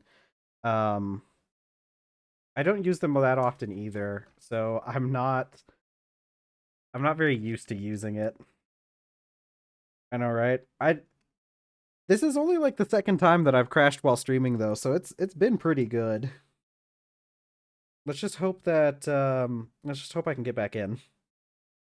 I think it's probably just because I took two maps out of that thing and it must have gotten really confused with what was going on.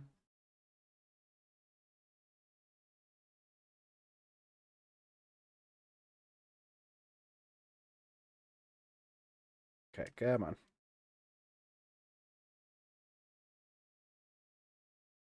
Uh I have backups for my world, but I back them up after every stream, so I would lose like okay. Okay. Oh no. Did any of that, is any of that going to cause a crash? What is... How did I... How did I... I duplicated my map, though. Well, okay. I mean, it works, but I somehow duplicated my map. Which, like, doesn't really help me at all, but I guess. Yeah, there's nothing else to take out. Oh, wait, that caused a crash. Ooh, okay. All right. Hmm. So something about cutting. Okay. I might have to do something. I might have to do something with that. Apparently, pressing that button causes a crash. It looks like it was actually the pressing the button in the cartography table that caused the crash. I wouldn't be surprised if it was like some kind of array index or something, because I was trying to like advance to a map that doesn't exist. I think it's because I must have messed up quite a bit when I made this atlas, because I think what happened was I made it with a map that already existed, and I think that like it got real messed up when I did that. So we're gonna try. We're gonna try not doing that this time.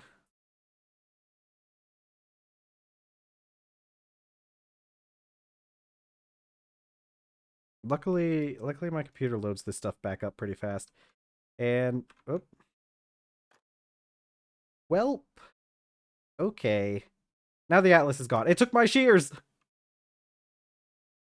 Did they pop out of the side? No, it took my shears.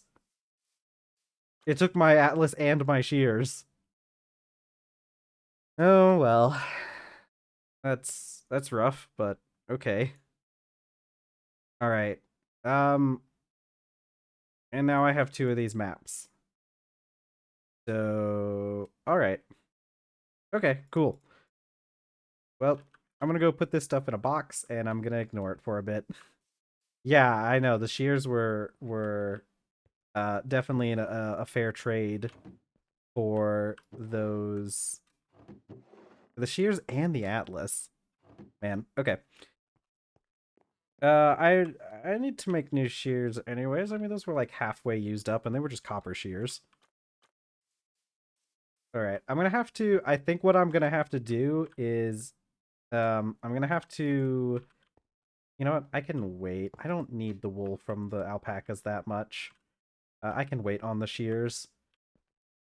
Uh, I can wait to make steel shears. That'll be even better. No, the thing with the, I think I'm gonna have to like take it out into a creative world and mess with it and make sure I figure out how to do it properly so that I don't lose that stuff again. I did lose some resources because it takes some stuff to make the atlas itself, but it's whatever. It's fine. Oh, let's place. Let's go.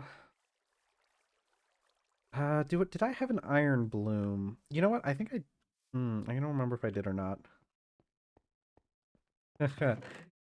Yeah, steel shears.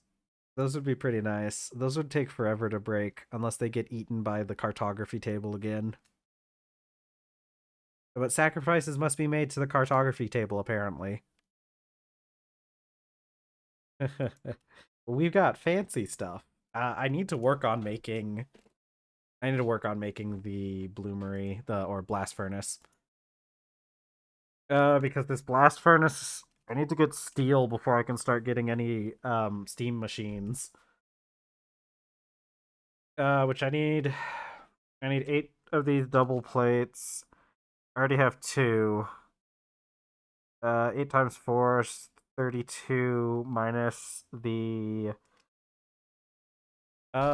minus the, what is it?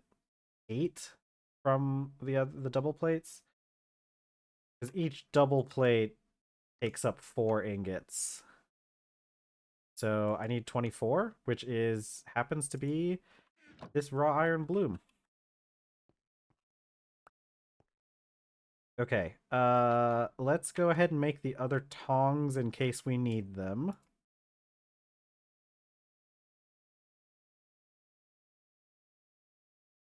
Okay, then we'll have those just in case. We're probably going to need the extra hammer, too. Let's go grab that.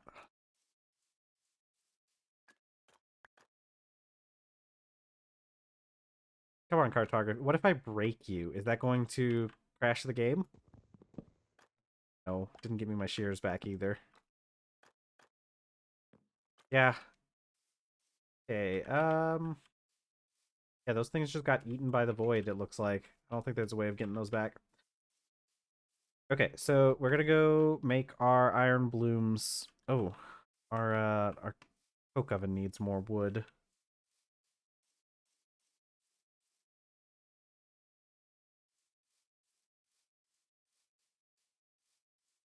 Okay, so yeah, I guess there's nothing much to do aside from those. Nice spaghetti cake. So I think there's nothing much left to do aside from make the blast furnace. Yeah, I guess it's time. Let's put up a couple of these things. This can't go into the chest.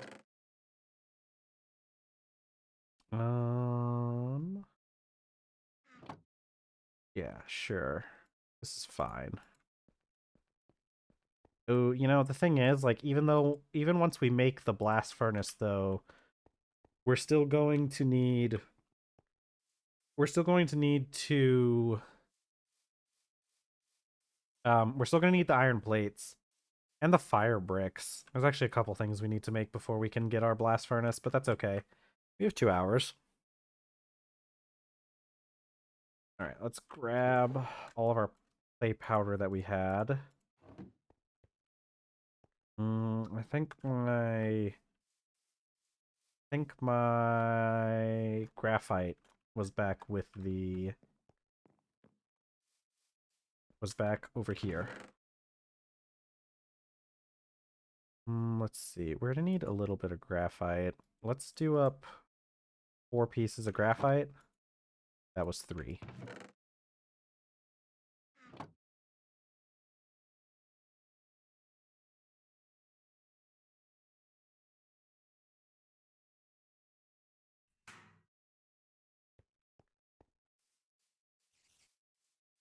Ooh, is that a spider downstairs?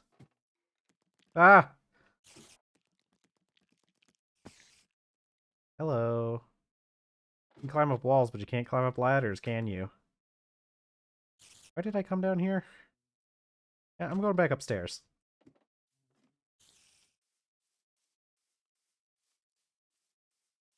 Yeah, I'm just gonna go dump this over here.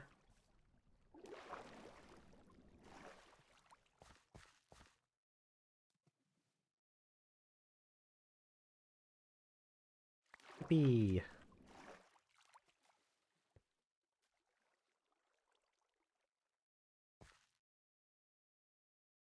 Uh, okay. Yeah, we'll do up a few things. We need at least 4 fire bricks blocks. We need at least 4 fire bricks, which means we need 10 of these fire bricks because each one makes 2. We're gonna ignore the spiders in the basement. Nope, we're ignoring you.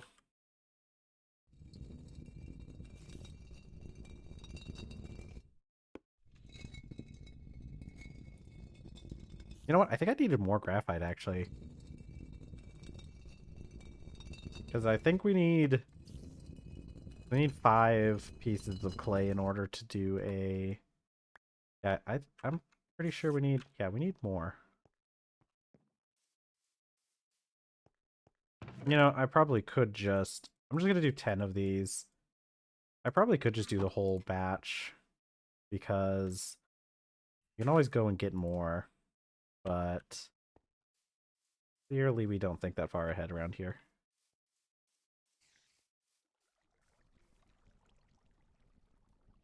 Oh, my oven baked bread. Let me just eat some more of this.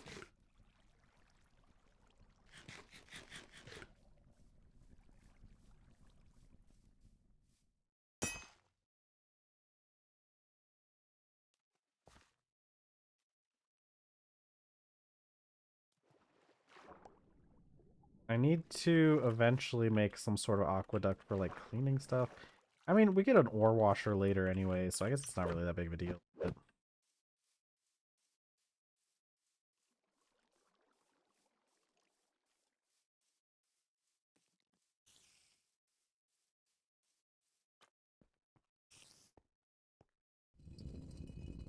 yeah, I mostly just want to get steel production running so that we can uh because we're gonna need a lot of iron for the create stuff, and having that forge hammer makes producing iron a lot more bearable.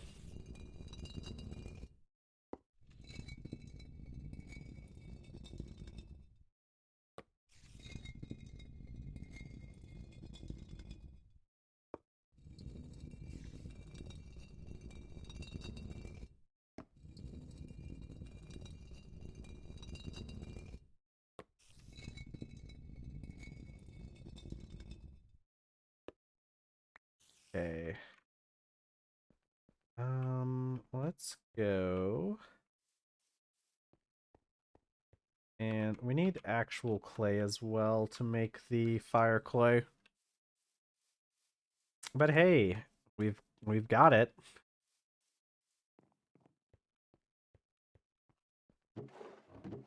Yeah, we got more than enough. We got all that column clay left over. We got so much clay.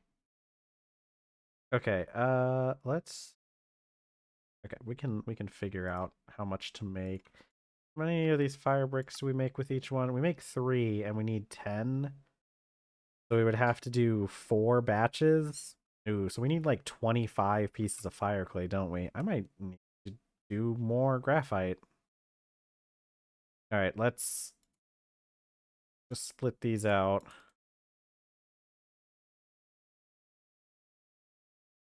Yeah, I'm gonna need more graphite powder. You know what? Let's just go ahead and just do the rest of the graphite. Well, I don't know why I'm like messing around with this. I don't even think the crushed graphite powder uh really uses anything or is used for anything, I guess.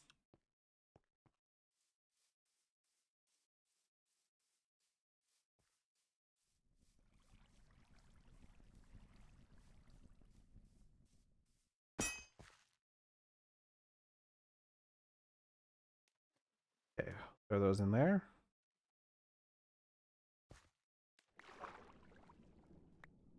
Okay.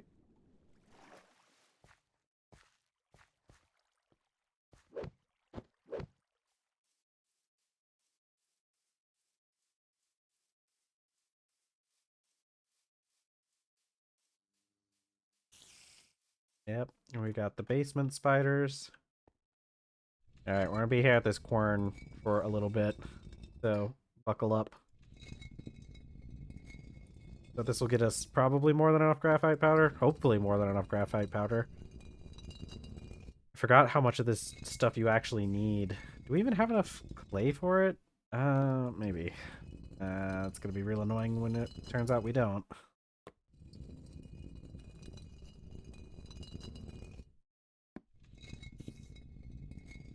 But after this initial batch, we won't need more for a bit. We can add more later on by... because we can add more layers to the blast furnace. Ooh, you know what? I'd like another... I forgot. So we actually want to make 2 crucibles if we can, because one gets used to make the blast furnace, and then we want another one to go under it. But technically we can cheat that a little bit by just having the blast furnace. We can just steal the one from the charcoal forge.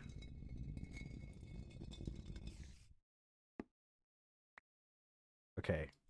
I didn't mean to. I'm not going to do the rest of this. I don't want to sit here. I'm not going to do the rest of this unless I have to. Oh, okay, get back in here.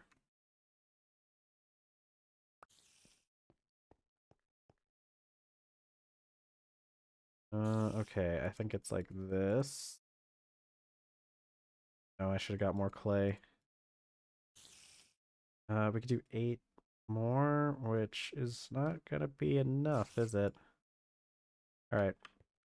We can get started on this, and then I can make a pit kiln, do some more of the clay, and realize we were gonna need that much.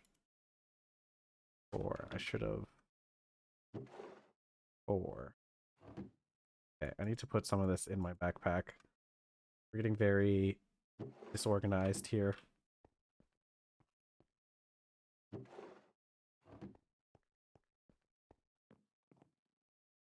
Okay.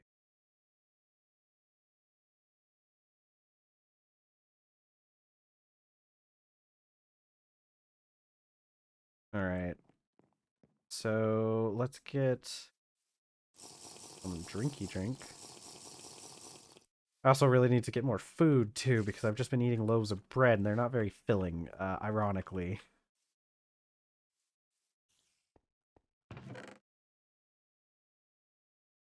Okay, I can put up these brass ingots that I don't need.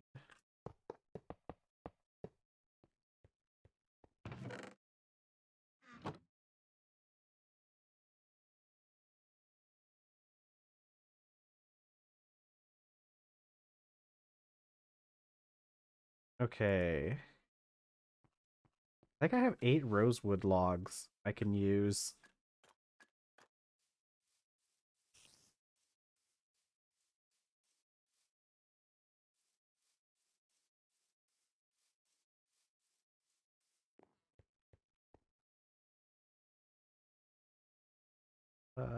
Straw.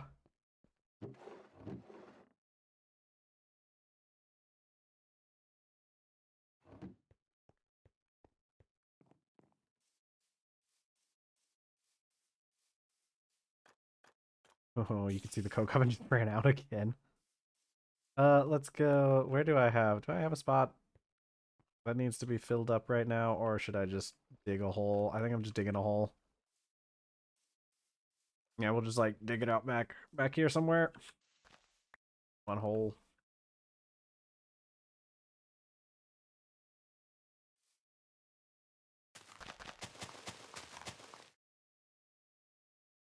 I'm gonna go cut down another tree to fill up the coke oven at some point.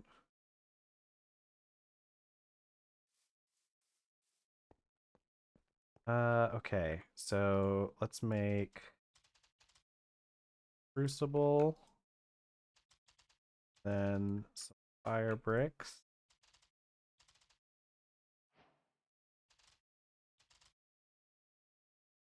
Okay, so we're gonna end up needing some more. Once that powder gets done cooking, we should have enough. So the next thing we need to do is we need to pound all of these into double plates.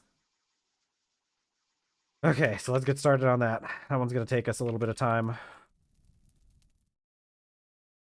I've gotten some food before I started this for my character. He's gonna be a little bit upset about not having food, but that's fine. I need to go feed the animals again. There's still like a couple of them that aren't to the point where they don't decay anymore.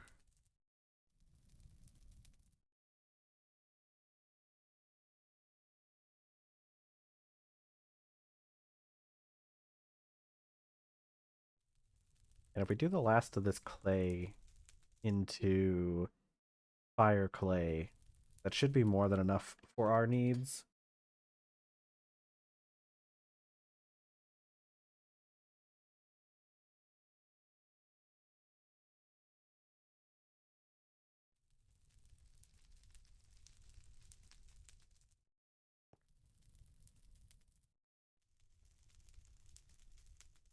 Okay. Let's get to work. I still remember the pattern for this.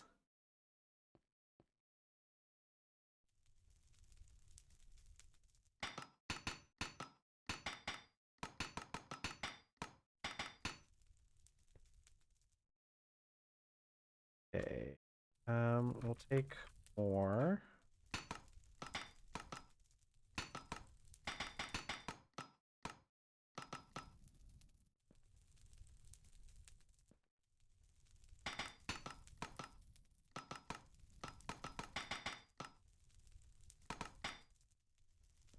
Okay, hold on. Let me get some more water. I gotta cough again.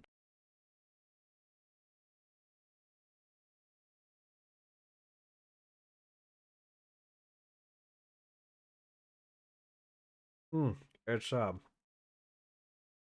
I need to be more drinking water while I'm talking so that my throat doesn't dry out. Okay. Let's get these turned into a plate.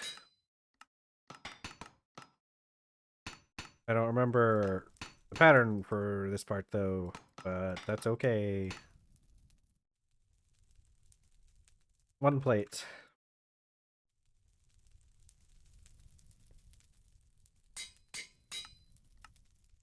Two plate. I think punch. Up. 2, 3. 3. Okay. You guys are warm enough to be welded. Okay, so that's gonna be our third plate.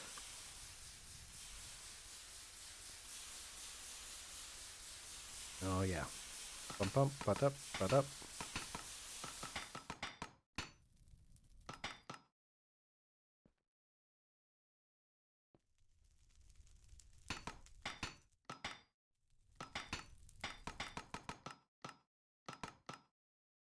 Okay. That.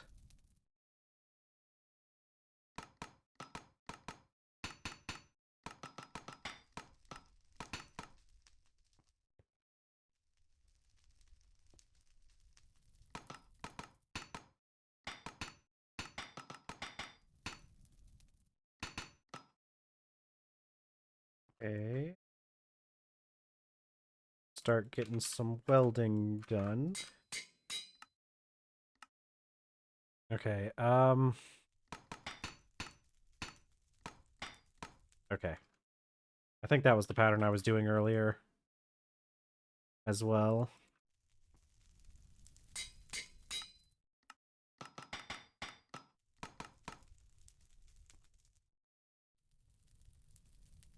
Yeah, these basically come out hot enough to weld. Alright, so that's our fourth double plate.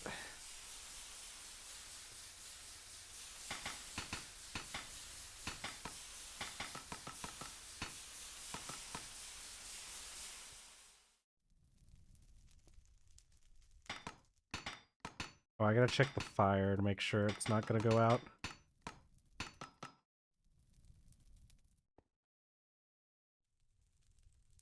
Keep forgetting to throw more charcoal on the forge.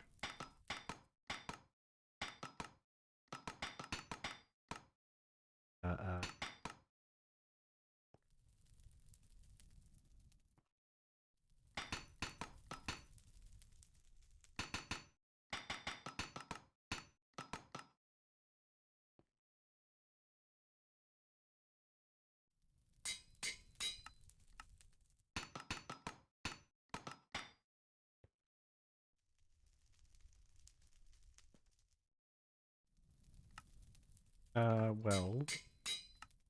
And plate. And then I should be able to just grab this plate out. Perfect. That's our fifth plate.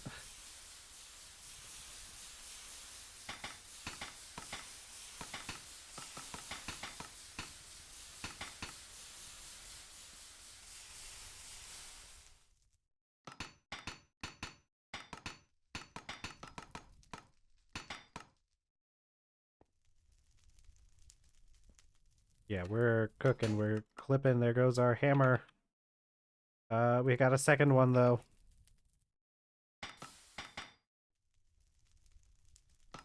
I don't know what that sound was. Hope it wasn't anything bad happening behind me.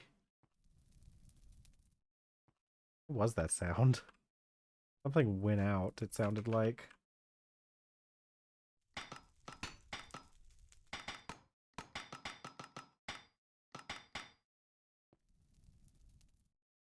Look, the thing is when you watch gameplay of this game, you're gonna have to assume that there's going to be some forging montage.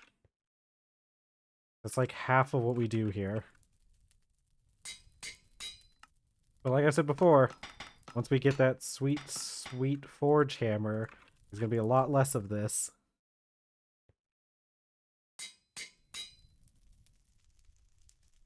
Okay, so that's our 6th one.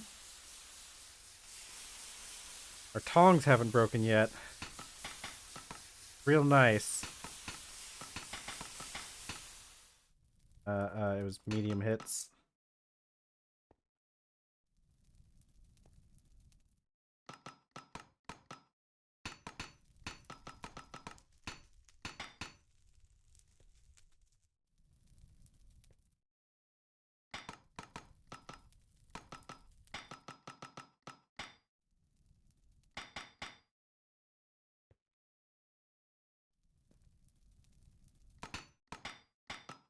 And you know what? Let's just go ahead. We don't have any more to put on the fire, so let's just go ahead and turn these all into ingots.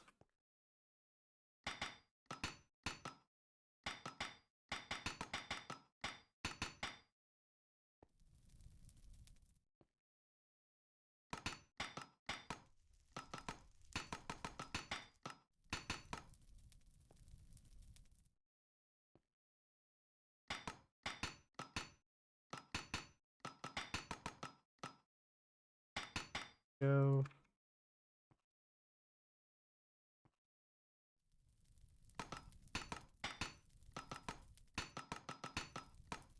Okay, that's our last ingot. Do I still have charcoal? We still have plenty of charcoal on the forge.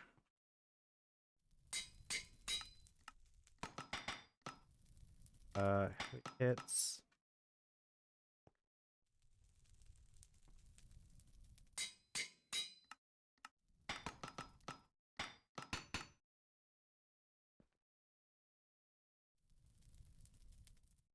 I'm hoping that the tongs don't break before we finish this. But that does mean they'll probably break the next time we start doing this. Although I wonder if I can repair them. I think there is a repair mechanic. But I've already made more. It's actually a good question. It should say... Well, it doesn't say anything about what to repair them with. Oh, it does say here. Repair with wrought iron ingot, wrought iron plate. I don't know how to do that, though. Oh, well, that's what those... How do I... Actually, maybe this doesn't repair. I think those don't repair.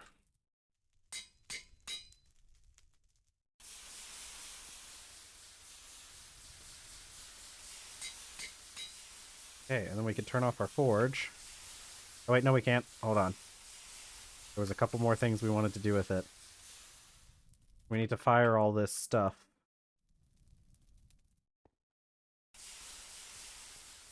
Okay. And let's check our pit kiln.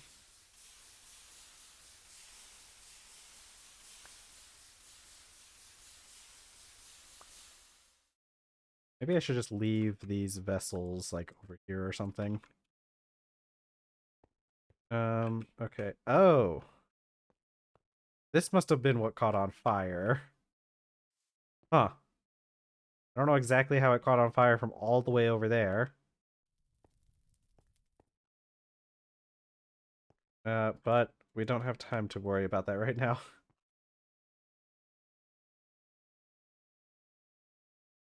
So let's just do the rest of these. So this should be... Okay, yeah, we ended up with 11. Which is fine, because... Just need to do one more of these, and then let's do another crucible. Okay.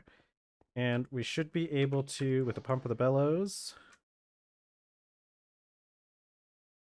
And we just gotta wait for those to finish. Let me put my other... up. All right. We can make the blast furnace right now, though. Which means we will have sort of reached our goal of making a blast furnace. Hello? No achievement? Oh my lord. We needed... Okay. That's okay. We need this. We need one of these. Which they're just made from double... Okay.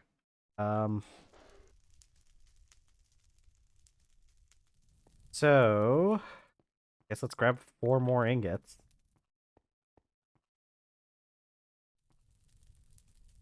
Okay, we should be good. We'll grab our tongs. Still plenty of that. Okay, yeah, we'll make one of these. I don't know how they're pronounced. I'm not going to attempt pronouncing that. Oh, but we don't even have the fire brick. Okay, we need to make the fire bricks as well. We have the mortar? I'm going to go check and see if we got the mortar. We should.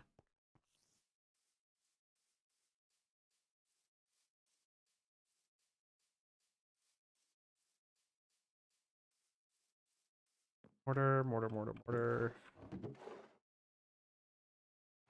mortar. We need to make 2 batches. There we go. Okay, so there's our fire bricks. Yeah, the issue with the way that the quests are laid out in this are that they kind of mess up sometimes. If you don't do everything in the right order that the people who made the pack have kind of laid out, you kind of get a little screwed over.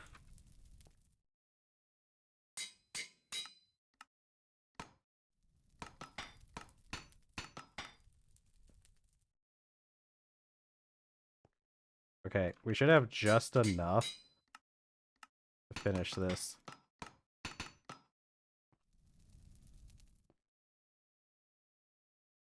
Oh, I'm surprised. Oh, I'm surprised these tongs haven't broken yet. They can melt into 1 millibucket of oh heck, I didn't need to. I actually needed to heat those up now that I think about it, because I need to pound it into the thing. Okay, whatever. Worst thing is we lost a little bit of charcoal, which is a byproduct at this point.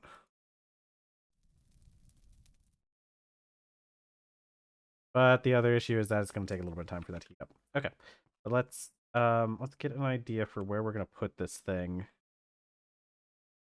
So I think it was like right here was where we wanted to put it.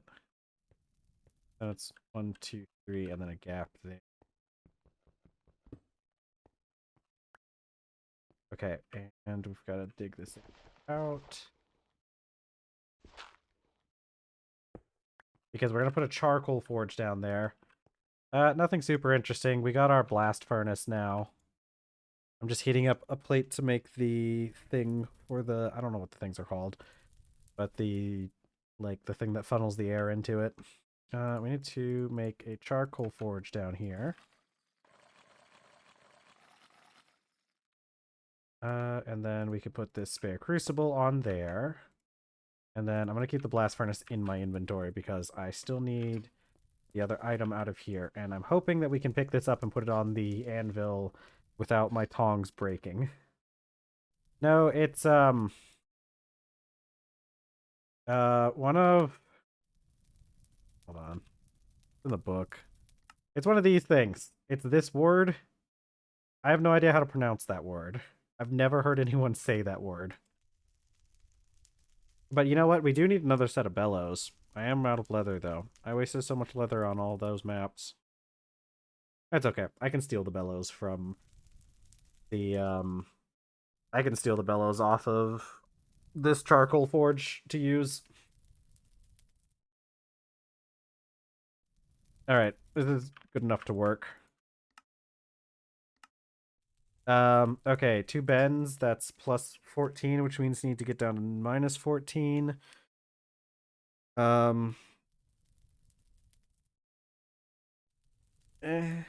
I'll just do 2 heavy hits and 2 punches.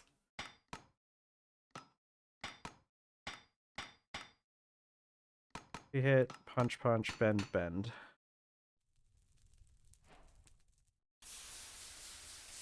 Okay, and that broke our thongs. So that was actually perfect.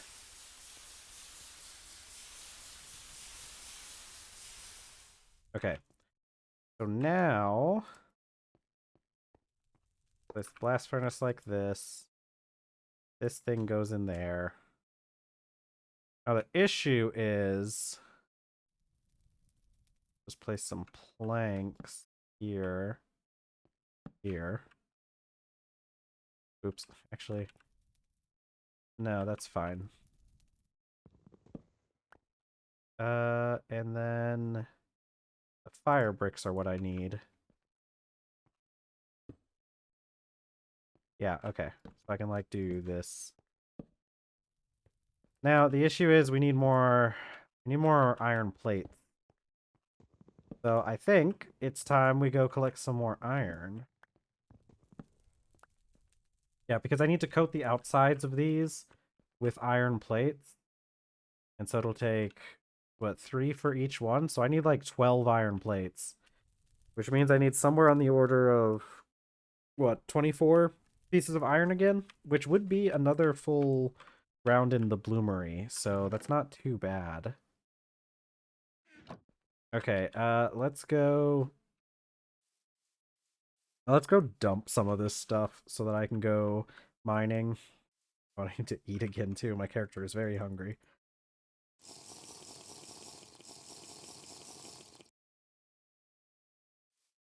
Yeah, but luckily the one full bloomery will make the 24 iron that we need, so we'll just have to do kind of that process we just did with pounding out all of those iron blooms. Okay, I'm gonna put the blowpipe back over by the other stuff. I'm gonna ignore the fact that it's dark in here. I'm just gonna ignore it for a little bit. I'm just kind of dumping this stuff. Oh, I need to make that screwdriver. Oh, that's easy. Yeah, that's easy. I got the file on me. The file head, at least. Play.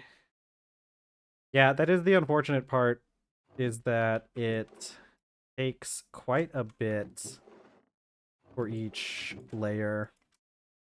But once we get the steel working stuff, because what we're really trying to get is what the heck's this stuff called? A forge hammer. With a forge hammer from Greg Tech will do the whole process of turning the raw bloom into a full into an ingot. So we really want to get that. What was it I needed for us? Was it a saw? No, it's a hammer.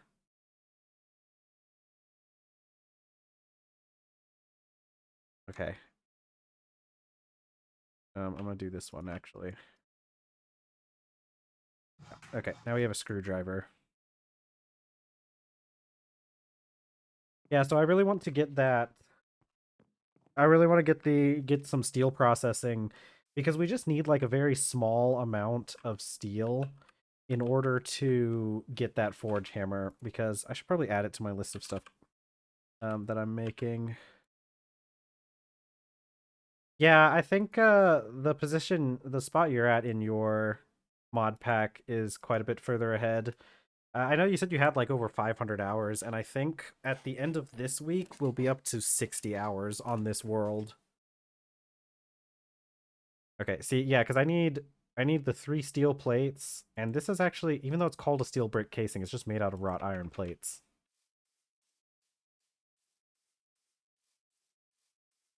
Okay, let's make some food. I need fruit.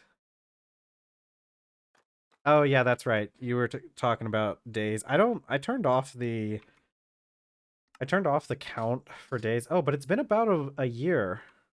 Yeah, okay. I'll see you in a bit. I'll calculate how many days it's been because it's just 12 times 14. Yeah, I'm only on like day like 168 or something, or I'm less than 200 days.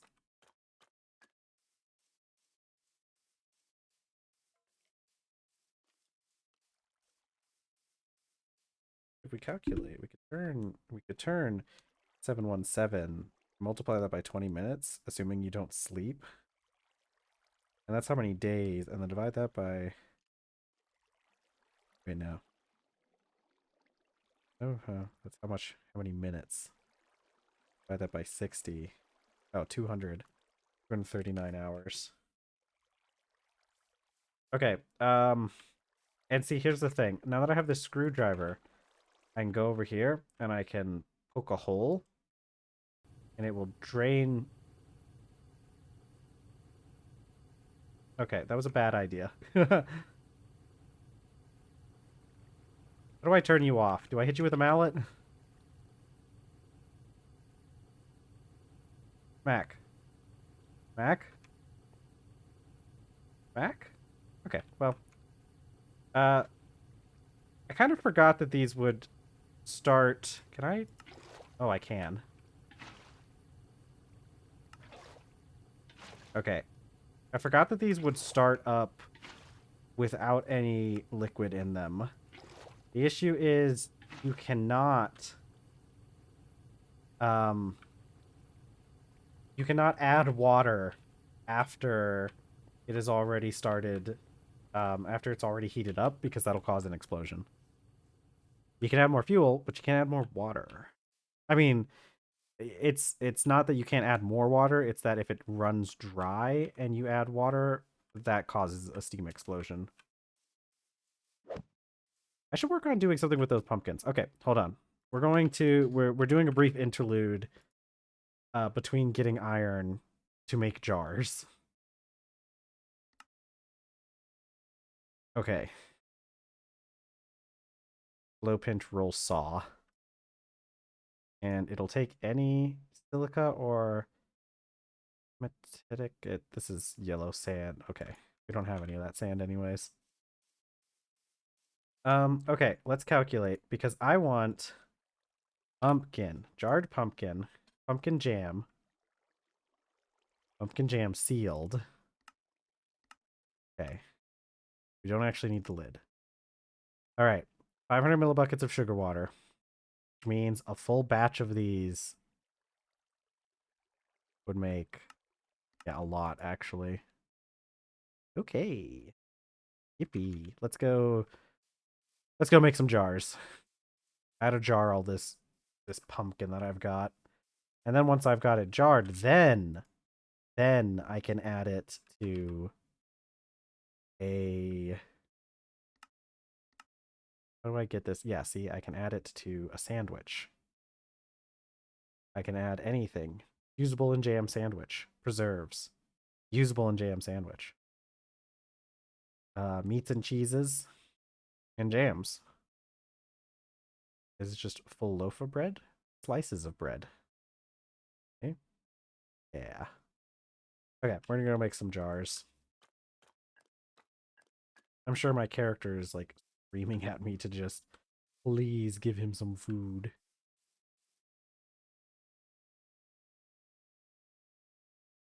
I don't know exactly how this works.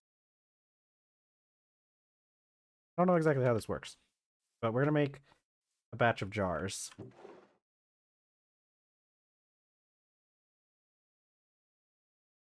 Okay, let's get this stuff out of the way. Our striker.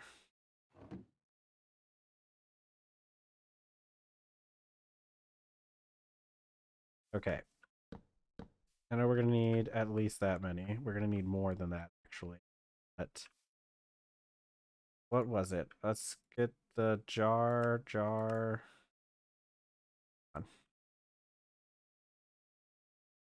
All right, empty jar.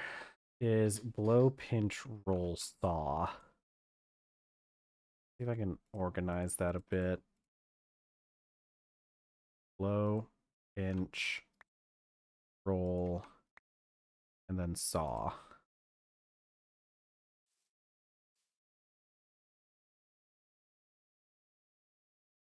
That in our blowpipe. Oh, did that give me wood ash? I didn't know peat counted and got you wood ash.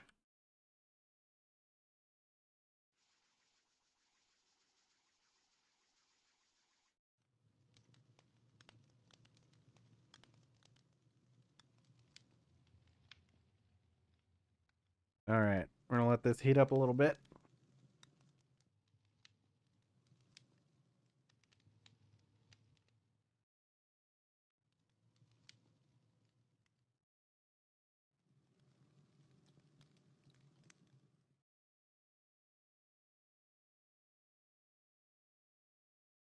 Okay, do a blow operation.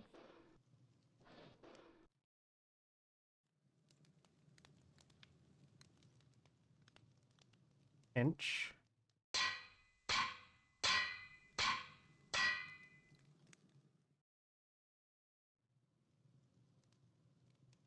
Roll.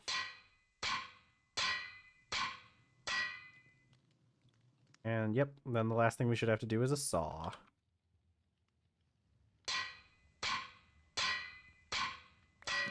There we go, that's one jar.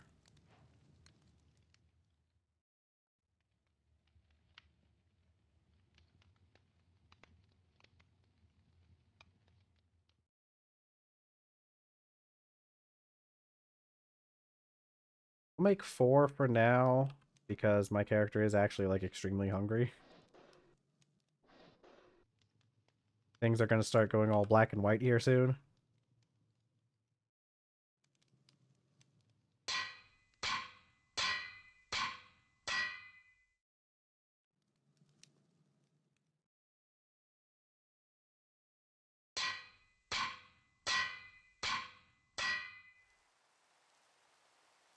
Raining.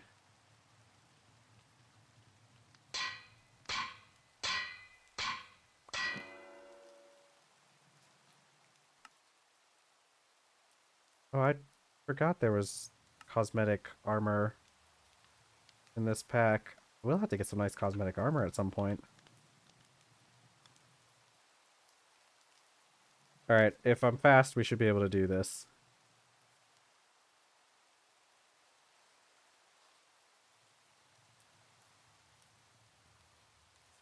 Oh wait, no. You have to look straight ahead to do a blow operation.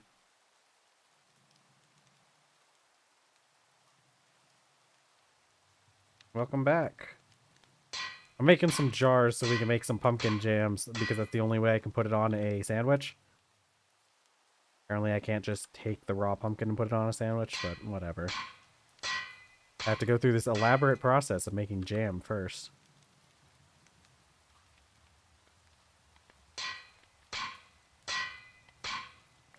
My character is not very happy with me. He is starting to starve. And I think we can do this without using up any more peat. Once we get it heated up the first time, the rest is pretty easy.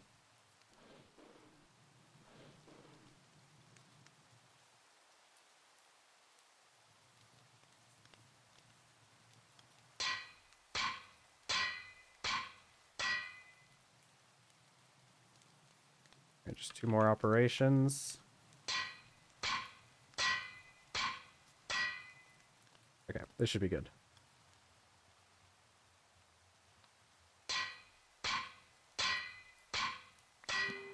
Okay, there we go. Alright, so I can put all this stuff down. Okay, and put up that. So we have our 4 empty jars. I need to make sugar water, and then I need to make the... then I need to make the jam. So I should be able to take this barrel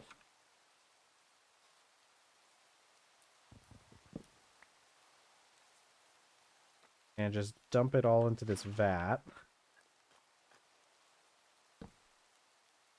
And then make the, yeah, it doesn't really, oh, jar of honey. I guess it does matter exactly what I click on. All right, so we need the sugar water, and it's 1 bucket per 1 piece of sweetener, so we need to put 10 things of sugar in here. Ooh, I forgot to close this last time I left. I don't know if there's been any rats that have come and visited. And we're gonna need the fire going for a little bit of time, so I'm gonna add 2 logs. Oops. Put that back in there and close the lid. And that should make us 5 buckets of sugar water. And then for the pumpkin jam, we will need 10 chunks, it looks like. Which I guess I could just get from, oops, that pumpkin is rotten.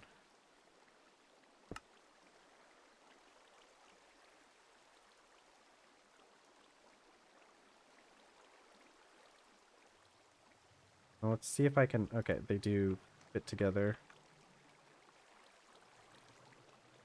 Yeah, but it's getting slowly more dark in here, or more black and white. Alright, I don't know exactly how this works. I've never done jam before in this. But I think what's gonna happen is it should come out with, did I need to put, I don't think I needed to put the jars in there with it. I mean, if I waste some sugar and some pumpkin, it's not really that big of a deal.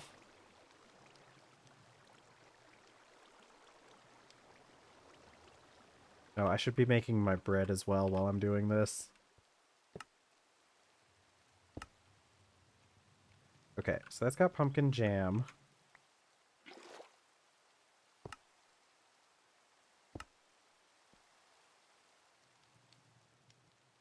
Take our, oops, I forgot you gotta mill the grain first.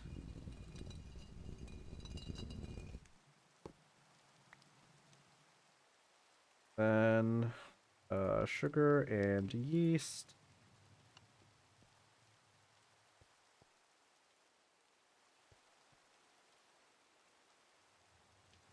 Okay, and then I need my peel and my pot holder. Yeah, in previous versions, I didn't need this pot holder because there was like a bug where the bread just, it didn't matter. Okay, I should be able to... Alright, it says there's pumpkin jam in there. How do I get the pumpkin jam out? Hello? Give me your jam. How do I... Huh. Hmm. Hmm. I must have messed something up. One of these is pumpkin. Probably this one? No. Alright. Pumpkin. Was I supposed to put the... I'm a little confused. Was I supposed to put... Oh, you need an empty jar with lid. How do I make empty jar with lid? Okay. A tin ingot on an anvil. How long can I live? We're just gonna toss this bread on the ground so that it can cool down. As you do. Ignore the pain. This should make us, well, it won't make us 2, but it's gonna make us close to 2 things of 2 ingots. We're really only gonna need 1 piece of charcoal for this. Ignore the black and white. We're fine.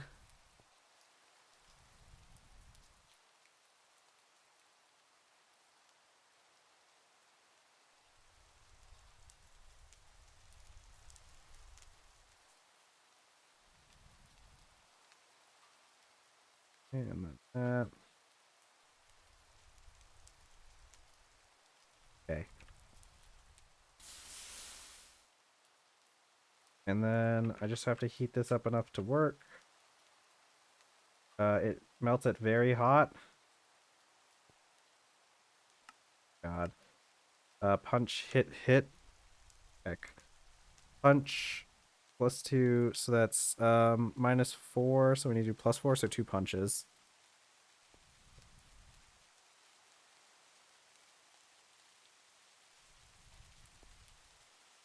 Okay. Okay. 2 punches.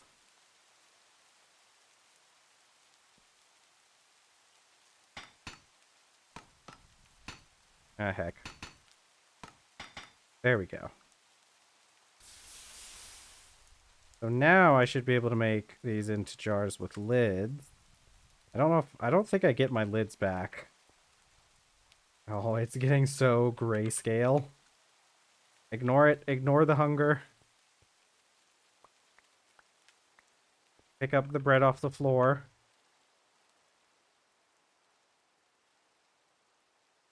And make yourself a pumpkin jam sandwich. Heck. Okay. Well, it didn't work out the way I thought it would. Alright, munch on the bread slices. So I'm guessing you need more than just jam on a sandwich, but I think isn't very appropriate. It's okay. I'm eating now. I'll get my color vision back. I was wanting to make... Okay, well, I guess we have jam now. I guess we have... Okay, this can't go in there. I need a jarbonet.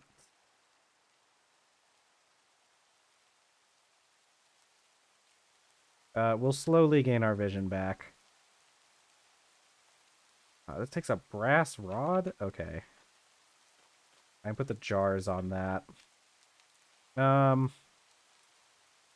Yeah, I guess you need more than just jam to make the sandwiches.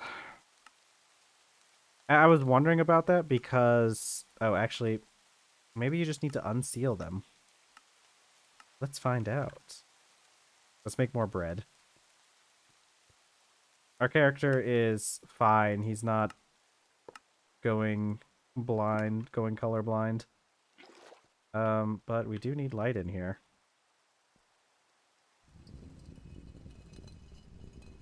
Okay. We just... Oh, we do get the lids back. Okay, we get the lids back when we unseal the jars. Let's hope those work because otherwise I just opened those and they're going to go bad in 4 days. All right, let's do some more wheat. More wheat bread. He didn't need any of the filling in it. It was like one of those like filled like thumbprint cookie things. Those are so good. Or was it an Oreo? I don't know how he would have avoided biting into an Oreo and the filling in an Oreo, but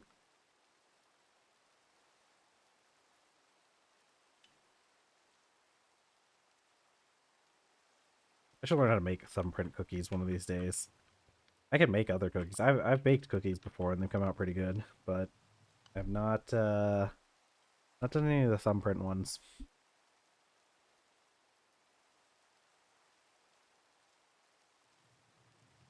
Okay.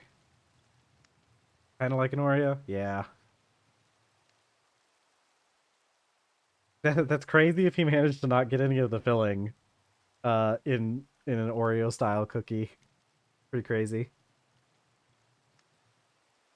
Okay, come on. Let's do our bread. Okay, can I just... If I cut this, does it... It does. But if I cut... When you slice the bread, it lasts for less time. But this is a price we'll pay.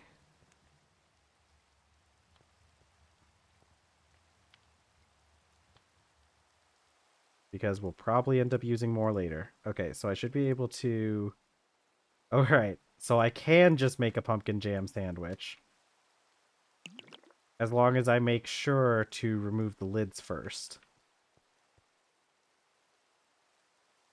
But then we got to put the lids back on. A slightly complicated process for making jam. Really? That's crazy. Missing the filling twice?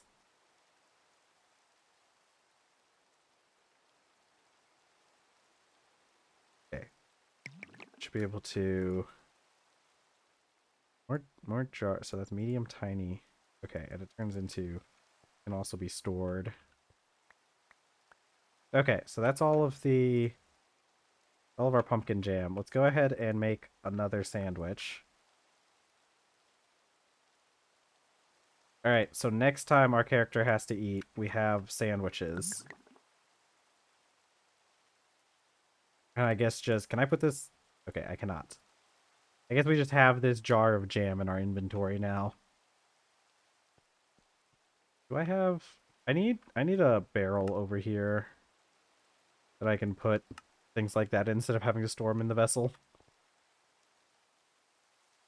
All right, well we have jam sandwiches now for the next time. I'm just gonna stare up at the sky and drink the sky water.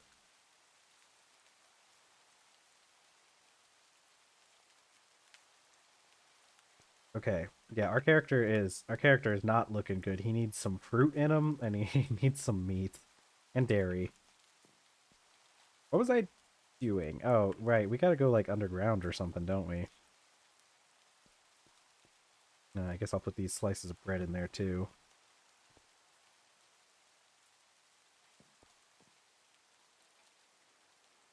Okay,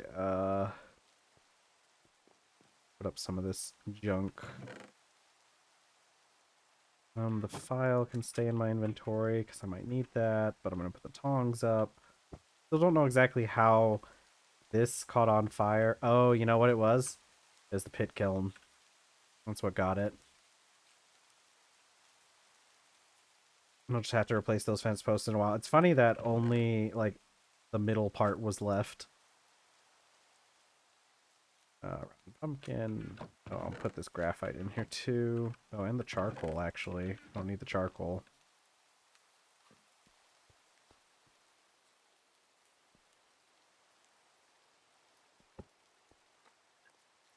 Okay.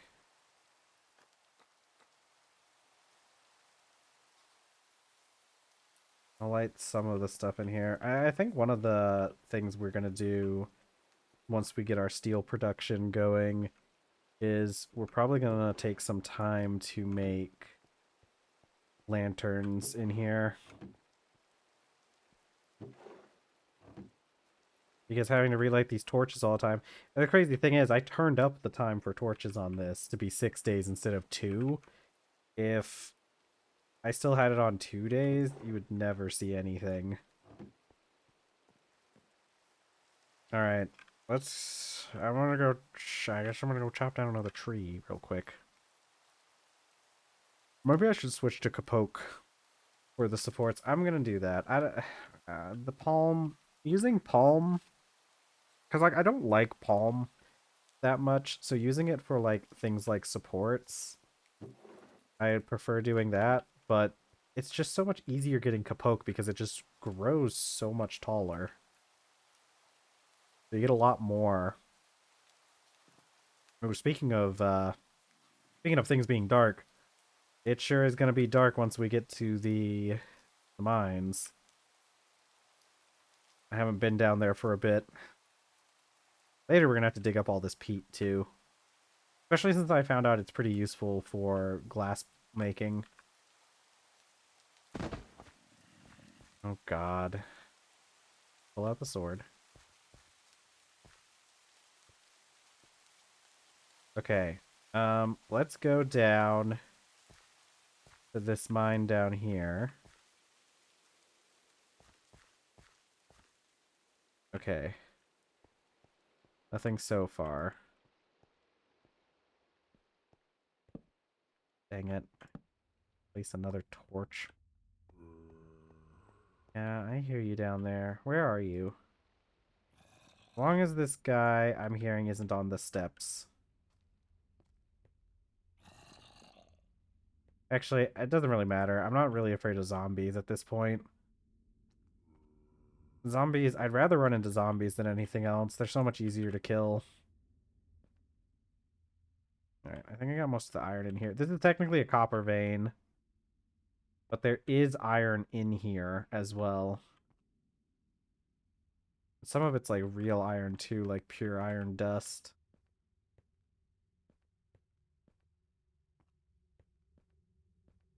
But, oh wait, there's some pyrite. Okay, let's... Yeah, because this way leads... Yeah, because we kind of dug into a cavern. This is what, diorite? I don't think we explored super far into here. Maybe we did, though. Okay, that's all we're gonna go.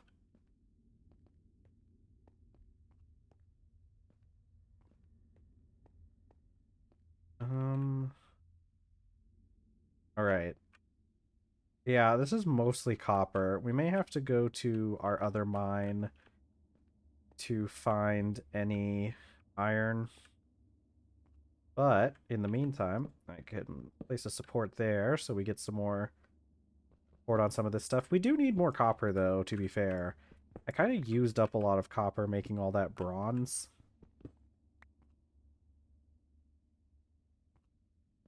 So, you know, might as well collect some of this copper while we're here. I think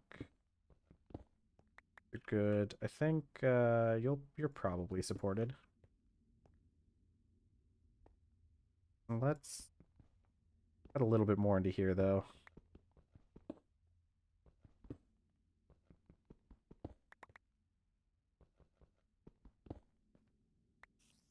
Boy,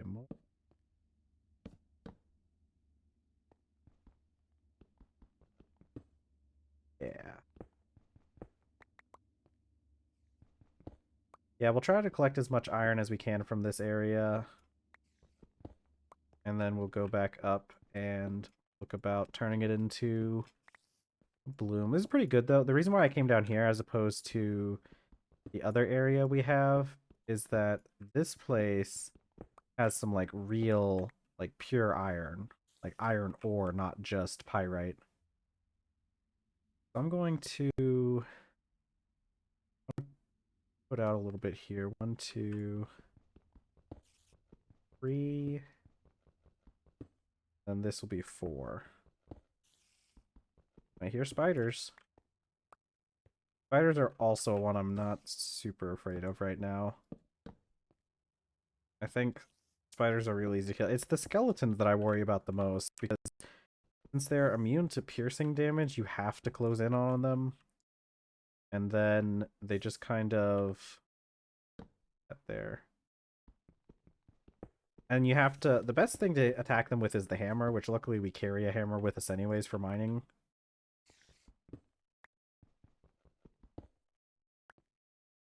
Okay.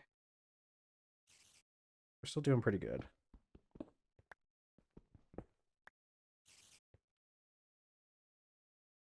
Shouldn't have placed that torch there. I need to move it anyways.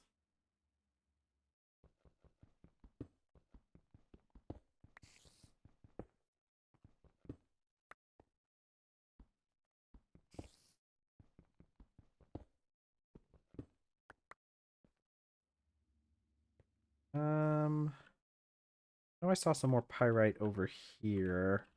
Yeah. Let's do...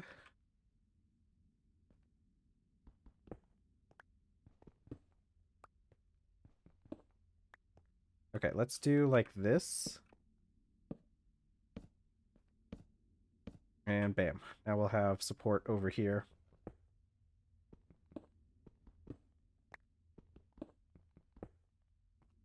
But I am not seeing... Come on. Why can't I get that? Give me.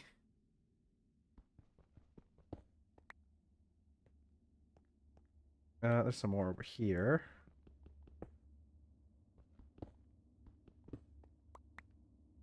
Looks like we're running low on pyrite. At least stuff that's been uncovered. But that right there is a little bit more pirate, aren't you? Let's try to support this a little bit more.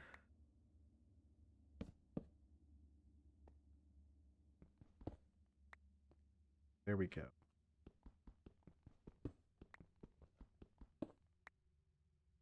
It's not like the Tinker's Hammer. It's just, it's from Greg Tech, I'm pretty sure. Yeah.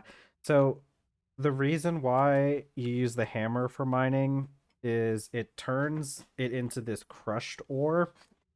Otherwise, like otherwise it gives you like the I guess it doesn't have it here.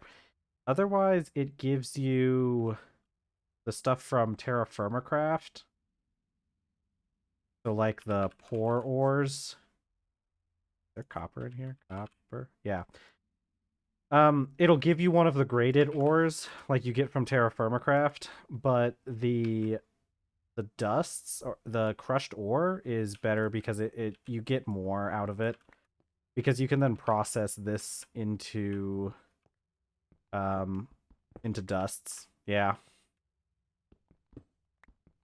And it's just as fast as a pickaxe. Yeah, technically we can use the hammer to mine rocks, but instead of getting like the TerrafirmaGreg rocks, we get dusts. So like andesite dust, which isn't a bad thing. Ooh, well, I guess it is if it's hazardous, but the dusts have their own purpose because you can put them in a centrifuge and you get stuff like apparently andesite gives you asbestos and saltpeter, which I don't actually want. I mean, maybe the saltpeter. I don't really want the asbestos though. Not yet. I haven't found a use for it, but it hurts me if I touch it, which I feel like isn't really how asbestos works, but I guess they didn't have a better way of implementing that.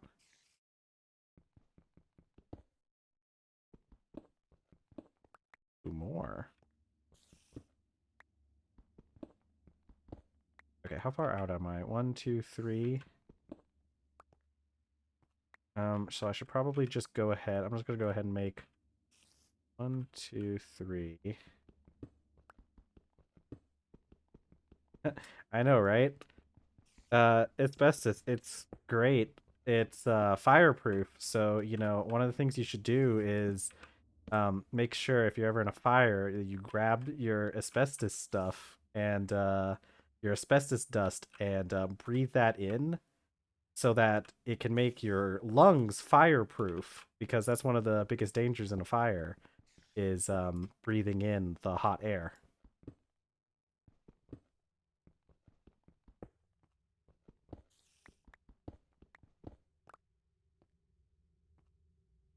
Okay.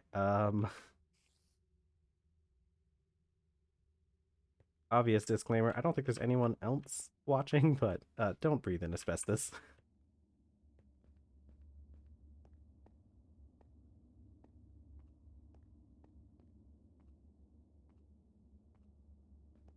Yeah, the thing with the Greg Tech materials is I like they have the hazardous materials, but it seems like the only way they were able to like really implement hazardous materials is to give you the poisonous or the poison debuff.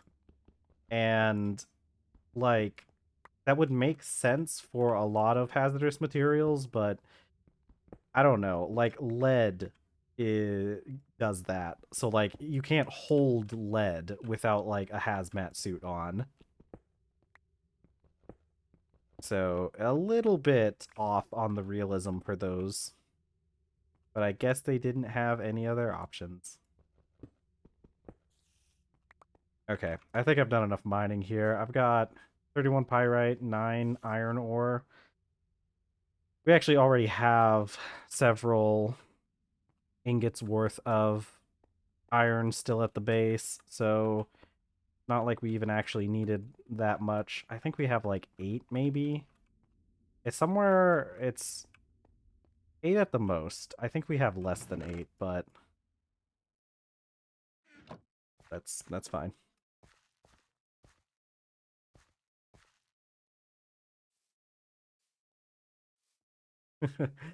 I mean, I feel like I've held lead before. I feel like, you know, if lead like actually did poison you from just holding a bar of lead, I feel like people wouldn't have tried to put it in gasoline all those years ago. But I don't know. Maybe they would have.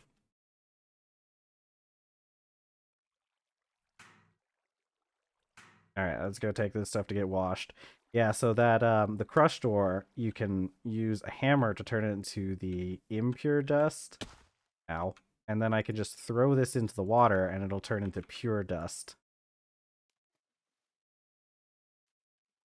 And this is like the low level ore processing. Later on, we'll unlock more like Greg Tech stuff to do even more ore processing.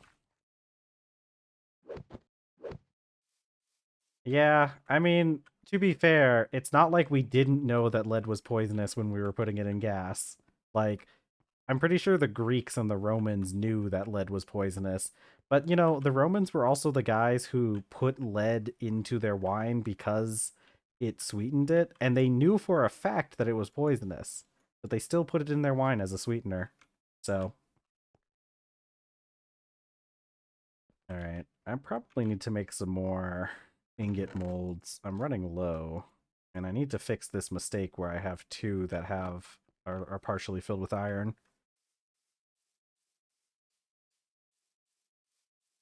I don't remember the name of the place, but I know there was like one place that they think that it was one of those it was one of those like mysteries where this place was thriving and had all sorts of and like everything was going fine, and then like all of a sudden it kind of like stopped and it like disappeared. Um and all the people disappeared. And for a long time nobody was really sure what happened, but they found out that this this city, they used pewter for their like, had like lunch trays kind of, and they used pewter for that. And if you don't know, pewter has lead in it, so they think that they may have died from lead poisoning.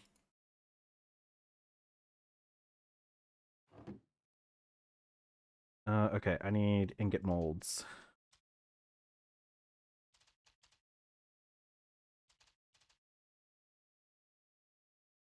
But yeah, it kind of makes you think about some of the stuff that people eat nowadays too. Like, what things are people eating currently that everybody thinks is safe or ignores the fact that they're dangerous?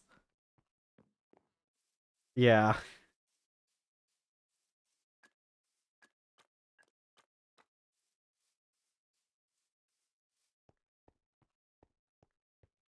Let's see.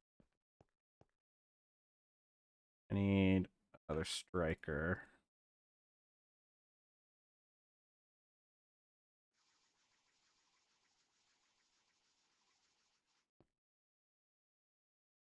Oh, I should probably put charcoal on the forge before I light it. That would probably help. Like, it looks like it's made out of like charcoal. Like the block is made out of charcoal. You'd think it would light. All right, I'm gonna eat some of my pumpkin jam sandwiches. Delicious. Put these in the opposite order so they get pulled out in the opposite order.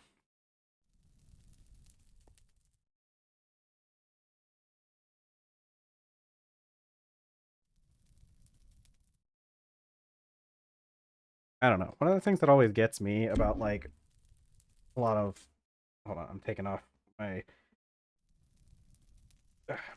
outer layer. It's actually getting pretty warm in this room. But one of the things that always gets me, okay, and this is like more related to, this story is more related to like pet food and stuff. But I'm not 100% sure. I have a cat, and I'm not 100% sure if, like, I think she might be allergic to like red 40 dye.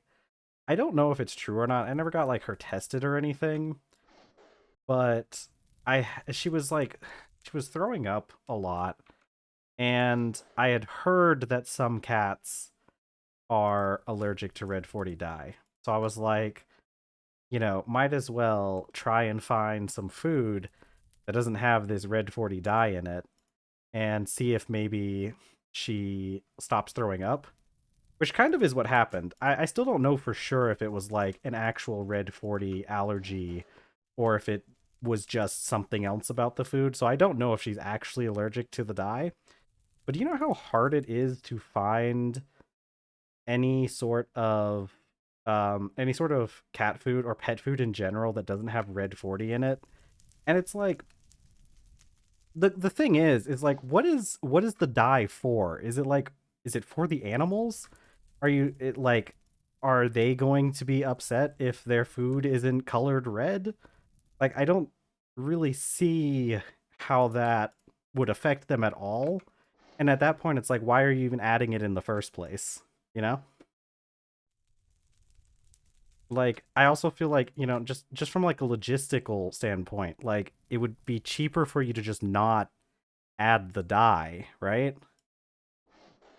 But for some reason they do.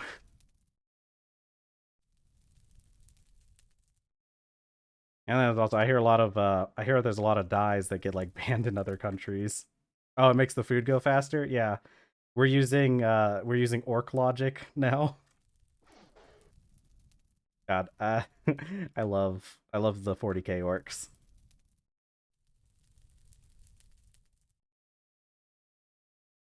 Okay, let's keep this going.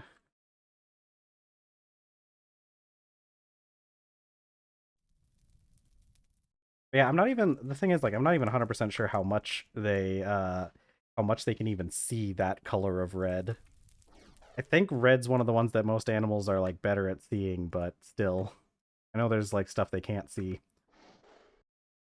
We paint it red to make it go faster. If we paint it purple, it'll disappear though, so you don't want to paint it purple.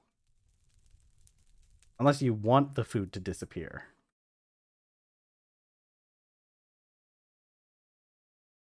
Man, the orcs in 40k are probably one of my favorite factions. They're just objectively they're the only ones who are like having a good time with things. So you have that going for them. And the way that their the way that their tech works is really funny. Purple, if you paint stuff purple, um it's like a stealth thing, like a stealth color. Oh wait. Unless that's the joke, in which case that's funny. Um but yeah, no, I've never seen anything painted purple either, to be fair.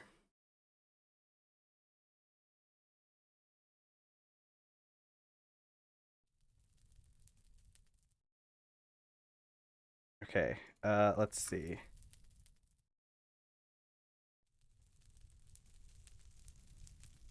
Uh Yeah, I don't remember any of the other colors though. I only remember purple and red. I guess those are the ones that you have the most memes out of, is probably part of the reason. No, I like how I really like the orcs though because oh, I let the fire die again. Um I like the way that their tech works and how it's kind of realistic. Like just the explanation of it being like a gestalt, like what is it? It's a gestalt thing, but like they also it's like left over from when they were like quirks, and the fact that they're like potentially they're kind of like technically one of the most powerful psychic species in the universe. But they're just a little bit too dumb to like understand. Dude, orc characters are always the best though. They they know what they want and they go and get it. They want a stomping good time, and that's what they're gonna do. They're gonna Got me chopper, got me shooter. Gonna go out, gonna go shoot some humies. Truly, they're the only ones who are winning 40k. Man, all this talk of 40k, I need to finish playing Rogue Trader. I got like partway through Act 2 and then I kind of stopped playing for a bit. I need to play more, especially now that I have a Steam Deck. I need to beat Mechanicus at some point too.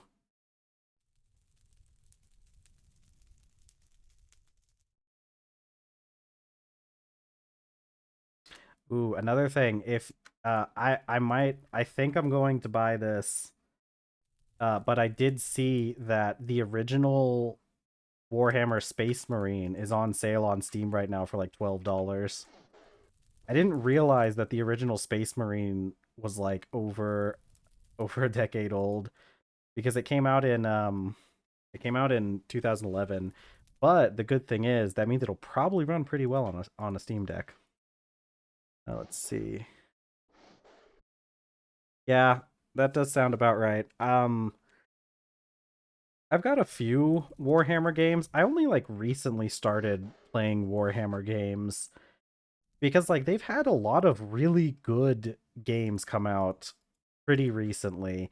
The only issue with Warhammer is like they kind of suck as far as like monetization goes because they're one of those companies that will try and charge you for everything. So like a lot of times they'll have so many like DLCs and stuff. Oh, well, that's good. Okay, so there's literally 2 more millibuckets, but whatever. Yeah, cuz I think I have a couple. All right, that's not going to like catch it on fire, is it? I'm sure it's fine. Because I have a few Warhammer games. I did get Warhammer Total War 3 while it was on sale, and I was playing a little bit through it. I might go back and play that one later because I do like RTS games. The only issue is that one has a ton of DLC. Like you have to pay for like all the other like everything aside from like the basic races and even like paying for like commanders for the different armies and stuff. So that kind of sucks. But I also I got Rogue Trader, and that one was definitely worth it so far. Like I said, I'm only on Act 2, but I really like it. I really like the CRPG style games. And I have Baldur's Gate 3 as well. And I that's still another one that I've never gotten around to beating. It's just the issue part of the issue is that I don't know. I just haven't gotten the time, and also with Baldur's Gate 3, it runs on the Steam Deck, but it kind of doesn't run very well. It kind of looks like ass. So, unfortunately, I think I'll have to like dedicate some time on my main computer playing Baldur's Gate 3. Let's see. I never played Galacticus. Um, I think I've heard of it, but I never played that one. Rogue Trader is pretty good. It has a DLC, which is fine because it adds some content and it's not like super expensive and it's just the one. I think they're going to be like releasing another one at some point. They also have like small cosmetic DLCs, which I don't really care much about those. I like it doesn't matter much to me one way or the other. If it's something that was like cosmetic and I really want it and I really like the game, I'll buy it to support the developers. But if I don't like the cosmetics, I just won't buy it and I'll just be I'll be just as fine. Although I do wish that they were more clear about what things were like cosmetic and didn't like affect anything because sometimes they make it seem like they have gameplay advantages, but they don't. But the other ones I have one that is it's a hack and slash. Um, I think it's Inquisitor. I think it's like Warhammer 40K Inquisitor Martyr. Some like crazy name like that. And that one was pretty fun. I need to play that one more as well because it kind of has ooh, it expires in 10 seconds. Um it has it has like pretty good mechanics for like a hack and slash. And that one, I think that one has a couple DLC, but it's like one or two for like some extra classes, which kind of sucks because like I was a little bit sad when I started playing the game and I found out that the the tech priest class you can only play if you have the DLC. So that was kind of sad because I really like tech priests, but I ended up just playing as Sister of Battle, so that's fun too. But I also have Mechanicus, and that one's really good. I heard they were working on a second one, and I might get that whenever they make the second one because the music in that game's really great. That one's like that one Mechanicus is kind of like a CRPG, I guess. It's more like XCOM, honestly, in the way that it plays. Which is another fabulous game. I have played both XCOM 1 and 2 and I've beaten both of them, but man, that would be one I'd be willing to go back and play again. Those are such fun games. But Mechanicus is really fun. Uh the the way that the compost the way that the tech priests work in that game and like the mechanics of it are really good. That's like one good thing about Warhammer. Like I don't like the way that Games Workshop it like the way they monetize things. They're very obviously like just trying to make as much money as possible. And but the good thing is they do know how to outsource. That's for sure. Because like it's not like they are making any of these games themselves. They're just like putting their stamp of approval on them and they're like hiring other companies to do all the production for them. And man, they've done a pretty good job of that so far because they have hired some really good people to make their games. So at least there's that. Okay. What else do we have going on? Still kind of just waiting for that Iron Bloom. How much time we got left? We got 25 minutes left in stream. Hopefully hopefully our bloom finishes soon. Oh, it's gonna finish in like 9 minutes. Okay. Let's go take care of the animals. Those guys always need attention. But I've heard Space Marine. Well, I know this. I know Space Marine 2 came out, and I know a lot of people liked that one. So that's good. Okay, and we don't have the shears anymore because the shears got eaten by the void. So we're just gonna be feeding them. We're not gonna be shearing them. You need some food. One of these, you need food. I keep forgetting to feed that new alpaca. And so he keeps just... Ooh, that's a new baby. Actually, you were just born, weren't you? Do you need food? Yeah. I think that's it. I think we have 3 babies. Stop. Hold still. Okay. Alright, we're just gonna leave these guys. I need to feed that adult one more. I guess I have that new baby too that I need to feed, but whatever. The baby takes like 80 days to grow up. I need to get some of the feeding stations put out for them because I do have one of the things. This is actually like just in base TerrafirmaGreg, but they do have just they do have like these feeding stations you can put for them so that you don't have to feed them every day. They have like a small radius though. So what I want to do is like make a little barn area and put them put them in that so that they can just feed out of like the little trough. All right, Iron Bloom. What can we do in the meantime? We got plenty of brass. I could try making another atlas. You know what we really need? We need greenhouse stuff. I really do need to get the greenhouse stuff working. Um, yeah. How many would we need? We could calculate out an area for. 'Cause I was wanting to like do the greenhouse out here. I wanted to move the animals further back and then have like a greenhouse in the area where they're currently at. Let's grab the dirt that I have stored up and start filling in that area a bit.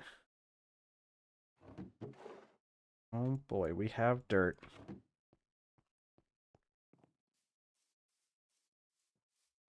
I really like Warhammer Mechanicus just because they have a the way it works is you have your tech priests and they're like kind of like your main like commander units in a battle. And the you can also deploy like normal like troops, but like it doesn't really matter if anything happens to the troops. So I think it kind of solves the problem that a lot of similar games have, where in a lot of games, a lot of those like tactical turn-based strategy games, you end up into this issue where like you don't want to like lose any members of your party because they they take time to train up. Like this is a big issue with like XCOM because like soldiers take so much time to train up and you can lose them with like a couple of bad rolls, right? Like the famous meme and everything of having like an 80% chance to hit, but they miss every shot. So you run into that issue, but in Mechanicus, you don't really have that because, well, first of all, I don't think your text priest can actually die. There might be a more difficult mode where they can, like an Iron Man mode, but I'm not sure. But your tech priests like can't actually die; they just get like removed from that mission, and you do have to spend quite a bit of resources to get them back into fighting shape. But you can spend the troops however you want. Technically, you do get a little bit of a refund if you're able to bring your troops back safely, but honestly, sometimes it doesn't matter. And I think they do a really good job of like showcasing this, like teaching the player with the servitors, because the servitors literally give you resources when they get hit. Because like all your action points, it's command points in this, but let's be real, they're action points. Your action points are like, or command points are shared between all your units. And the servitors, whenever they get hit, you get one action point. So it really kind of like drives home the fact that these troops are expendable. And not only expendable, but it's like beneficial to you to deploy them in more dangerous situations.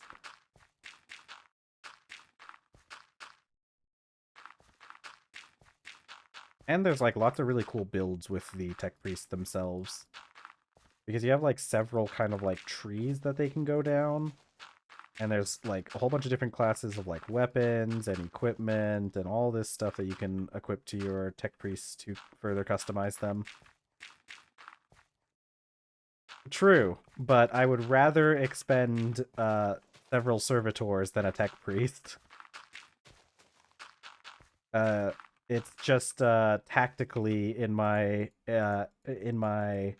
advantage if I keep the tech priests alive as long as possible.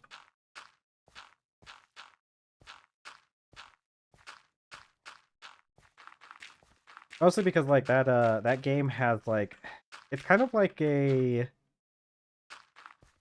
it's sort of like a roguelike in the way that when you have like two screens essentially. When you're off on a mission, you have like the tactical or like the I don't know exactly what it's called, but you have like where your guys go through like rooms, almost like Darkest Dungeon in that way, where you choose like which room they go to, and then some rooms have like a decision to make, and if you listen to the tech priest, or I think they're the magos is I don't know what the plural of magos is, but the Magos will, or Magos, will tell you, they'll like chime in about whatever's going on in the room, and a lot of times you you if you like listen to them, it'll work out, but then it kind of depends on which one is chiming in and what they're saying. Sometimes it's better to like ignore what they're saying. But you can get like bonuses in your battles depending on how you do and all this stuff, and but then once you're in like the actual battlefield, uh it's a little bit different. But the thing is, like, missions kind of have like, they'll have several encounters per mission. So like once you get to like the final mission, especially, like, smoke them if you got them. But you want to make sure that your guys are at least prepared for the final encounter, because typically the final encounters can be pretty rough at times. And of course, it's like kind of also a thing. A lot of times you don't necessarily have to fight the enemy in every encounter. So sometimes you get to choose if it's better to, but you get like resources from fighting the enemies, right? Like you get Blackstone, which is like kind of just a common resource. Like it's used for just about everything in the game. And if you go fight the Necrons, because you're fighting the Necrons in this one, if you go fight the Necrons, you can get more of their Blackstone, but then your tech priests get damaged and they might not be as effective in the final battle that you have to do. That's like just neat little things like that that make the game pretty good. I would even say, because I was talking about what, Baldur's Gate and Rogue Trader earlier, because those are kind of, those get compared a lot. Like they're both CRPGs and they both have a lot of stuff. I would say though that like overall, I would almost say that Rogue Trader's the better of the two, just because from a purely like gameplay standpoint and like mechanics, Rogue Trader is a lot better than Baldur's Gate on a lot of things, because one of the big things for me is that Rogue Trader has it so that you can like change the, I don't want to pick this up. This is bright red. It's gonna hurt me. I'm gonna back off for a bit. Um, we have 15 minutes left. Okay, I don't know if we have enough time to do that whole Iron Bloom. We might have to do that starting next week. What do we have going on? Food? Got plenty of food. But with eat the sandwich. Or if you're talking about the Iron Bloom, I'm gonna eat the sandwich though. Um, so Rogue Trader has an option where if your party, if they spot a trap, you can have an option set up so that it will automatically pause the game as soon as they spot a trap, which is like something that I miss so much when playing Baldur's Gate. And it's crazy because when Baldur's Gate does like the initial tutorial to kind of teach you like, hey, there's a trap, don't step on this, it does pause the game and um enter into turn-based mode. And I don't think it has an option for that. I don't remember ever seeing one. And I think it only happens when you do the tutorial. If you have like the tutorials reset and whatnot. And it's just a very good like quality of life thing. And another thing with Rogue Trader, ow, okay, hurt, painful, very hot, still hurt, owie. Um, but another thing with Rogue Trader is that when you make a skill check, it's just automatically made with the character in your party who has the highest stat in that skill, which, in some ways maybe kind of doesn't make a whole lot of sense. Okay, I think once it's hot I can pick it up. Yeah, which in some ways kind of doesn't make a whole lot of sense, but also it's just so much more convenient for me, because it also means that your main character doesn't necessarily have to be the party face. which is kind of something that happens when you're playing Baldur's Gate. You end up with like you want your main character to be the one with all the social skills and all that stuff because they're going to be the ones talking to everyone. But, you know. Okay. I'm about 10 minutes left. Let's go make some glass, I guess. Yeah, let's go make glass. I'm going to keep this iron bloom in my inventory so I can remember it, but I want to go make some glass blocks because we need glass blocks for the greenhouse. So I'm going to spend some time just making glass blocks. Okay, let's see. Eat. Oh, I guess I'll take all of this for now.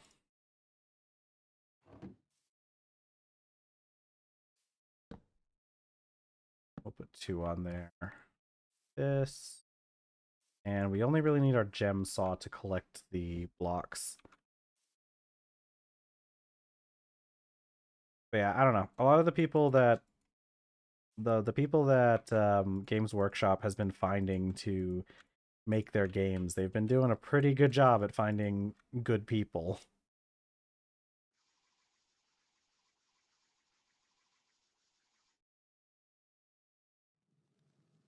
I think it might be partially because like I mean I don't know. Larian Studios is a really great game studio, but I think there is some advantage to having like somewhat smaller studios and like honestly for Warhammer and Games Workshop, they don't always use very small studios. Sometimes they're pretty large or like relatively speaking more well known than some places, but they tend to not really use a lot of like the really big names. And sometimes I think that can be a little advantageous because they a lot of times tend to focus more on like the little polishes. Oh, you got your 32 iron sheet metal? That's good. I'm glad for you because I'm having to do that's basically what I'm doing in here too is just gathering um iron and stuff. So I know how it be. What are you making with this set of iron sheet metal? Are you still I don't remember what you were working on. 2 stacks of iron. Does it stack up to 64 in that pack or is it like 32 or 16? I know in this pack it only goes up to 16. Guess we need more glass batch, don't we? You're still making the coker? Yeah. It do be like that in these packs, doesn't it?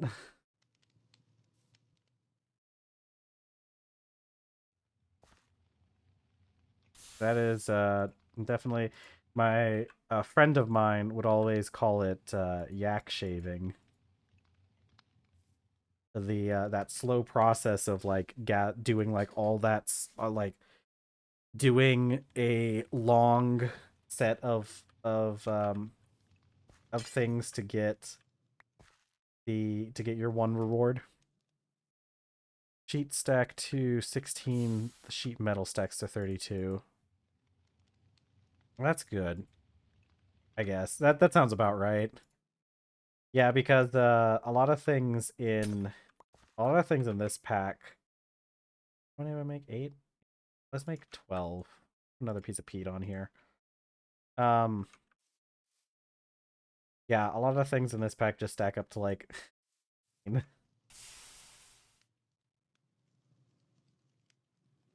trying to remember all the steps I have to do everything in this game. Um yeah, it's nice when things stack to a decent amount. Like I mentioned before, like dude, I see something stack up to 64 nowadays and I'm like, what what is this? Stuff doesn't stack that high.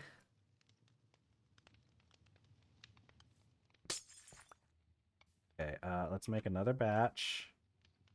Actually, why don't I just make as much as I can? I'm gonna need more silica later anyways.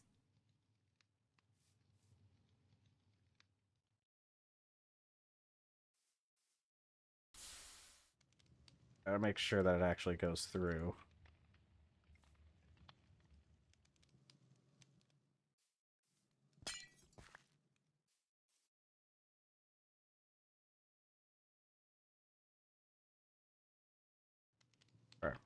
You know, I've noticed on YouTube recently, there's been a lot of people that are going back to like old mod packs and doing them and being like, this is super realistic Minecraft.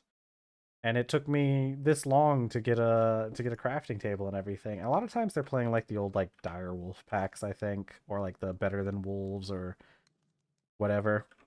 But I haven't really seen too many people playing some of these tech-based packs.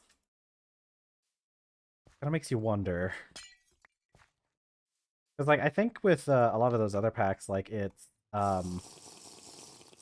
pretty difficult. Getting hot over here. They're pretty difficult, but, like, they don't really have much in the way of endgame, I think. Which is what you get out of these large tech-based packs. Because like individual things might not be as difficult as in like some other packs, but there sure is a lot to do. I think that's like kind of just defines TerrafirmaGreg in general is like, yeah, there's just you're just gonna be here a while. You're gonna be doing everything.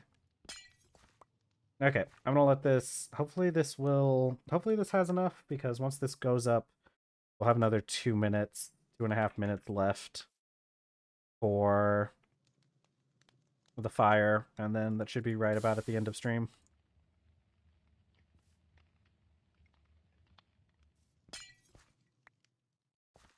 Yeah, honestly, playing this pack can be a little overwhelming at times with everything that like needs to get done because like every single thing ends up being such a long process.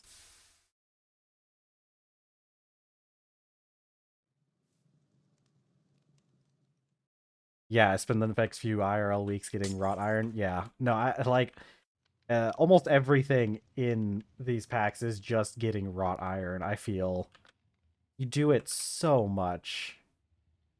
That's why I'm going to be so happy once we get that stupid forge hammer so that it can turn the blooms into ingots for me and I don't have to sit there and work the forge. Like, there's still several things that I want to get done. Like, I still need to make, like, a barn area, and I need to make a greenhouse, which is, I guess, kind of what we're working on.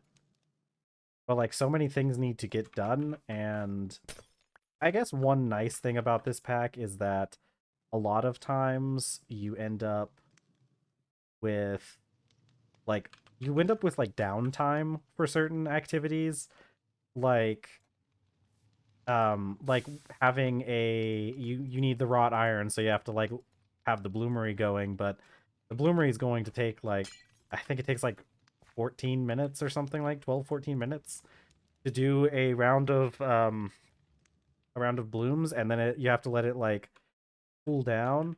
Oh, yay, only 22 more sheet metal. That doesn't sound all that bad. Not compared to what you've been doing so far, at least. But yeah, at least there's like some downtime. So like even right now, like I could be working on like the forge, but since we only have a few more minutes left in stream, glass making it is. Yeah, that's good. That's nice when something only takes 15 minutes to do. And especially when you have the resources on hand. Like I think that's the big thing with a lot of stuff since it takes so long, having to go out and gather resources just makes it feel even longer.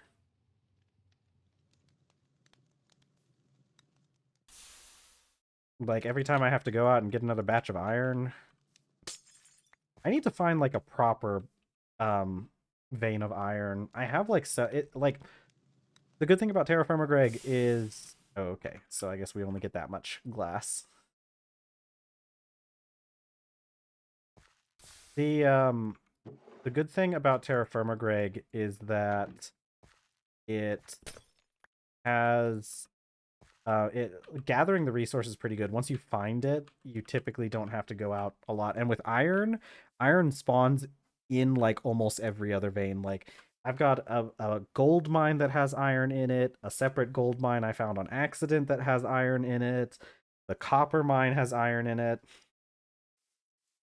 But yeah, that's great having it's great having everything. Yeah, the backpack being full, I've been running into that a lot. I need to upgrade my backpack. I think it takes yeah, ooh, that's not right. That's not right.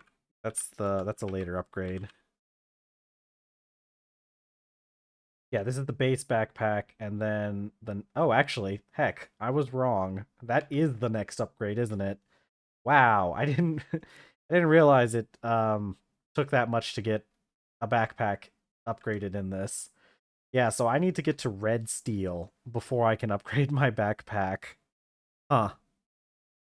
Okay then. And then like the next one is what? Aluminum? Aluminum actually I don't know what it takes to get aluminum, but I know where there is some aluminum in the world. I could go gather aluminum. And then we have titanium, don't know where to find that, and tungsten, still don't know anything about that. That's that'll be a while. This one has that sophisticated backpacks mod, but most of the upgrades aren't available. You have like um I think the main one for me, I want to get a restock upgrade at some point. Wait, no, not restock. Oh, I thought it was. Well, actually, I don't really care about any of these upgrades. Keeps refilling stack. This one is no wait. Keeps refilling stack of selected item in player's inventory. Allows for more precise.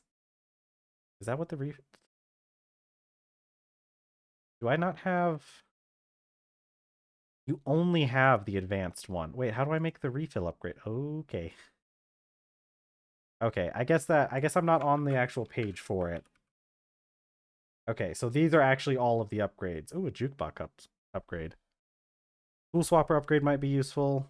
Don't care about the void upgrade. I like the refill upgrade is what I want because you can use that for like arrows and stuff. The rest of these are okay. A crafting grid upgrade would be nice. Obviously a stack upgrade, but what the heck is all of this? Hello? I need to get to the IV level in order to make a stack upgrade. Cool. I mean, sure. I guess that's fair. But we are at the end of our stream. It is now time for us to end. I started to stream a couple minutes late, so that's why it's not quite at 4 hours for this one. But we are going to end here because I've also run out of stuff to do that would only take 2 minutes because I'm done with all my glass. So thanks for coming and hanging out with me. If there's anybody listening who isn't already following, make sure to give me a follow. I do have my YouTube videos up now. My YouTube channel, you should be able to find it linked below. It's the same as my Twitch, essentially. I'm uploading the VODs onto YouTube, so if you ever want to go and watch them or whatever, they will be there. I'm not really expecting people to watch those as much, but they're there for kind of like for like safekeeping, I guess, because Twitch gets rid of them. I actually lost the first recording because of that, but whatever. I'm gonna have the YouTube videos upload at the end after every stream I have, so you can always feel free to go check those out. They're the streams from 2 weeks ago, whatever. You can also follow me on Blue Sky. I have that linked down below as well. I don't use Blue Sky that much yet, but I'm going to use it just in case if there's ever a situation where I can't make it to a stream and have to cancel. You'll be able to find out on Blue Sky. So cool. All right, but yeah, thanks for joining me. It's always great hanging out with you guys. Um, it's the end of the week, so I'll see you guys on Monday, same time, same place. All right, have a good day, everyone.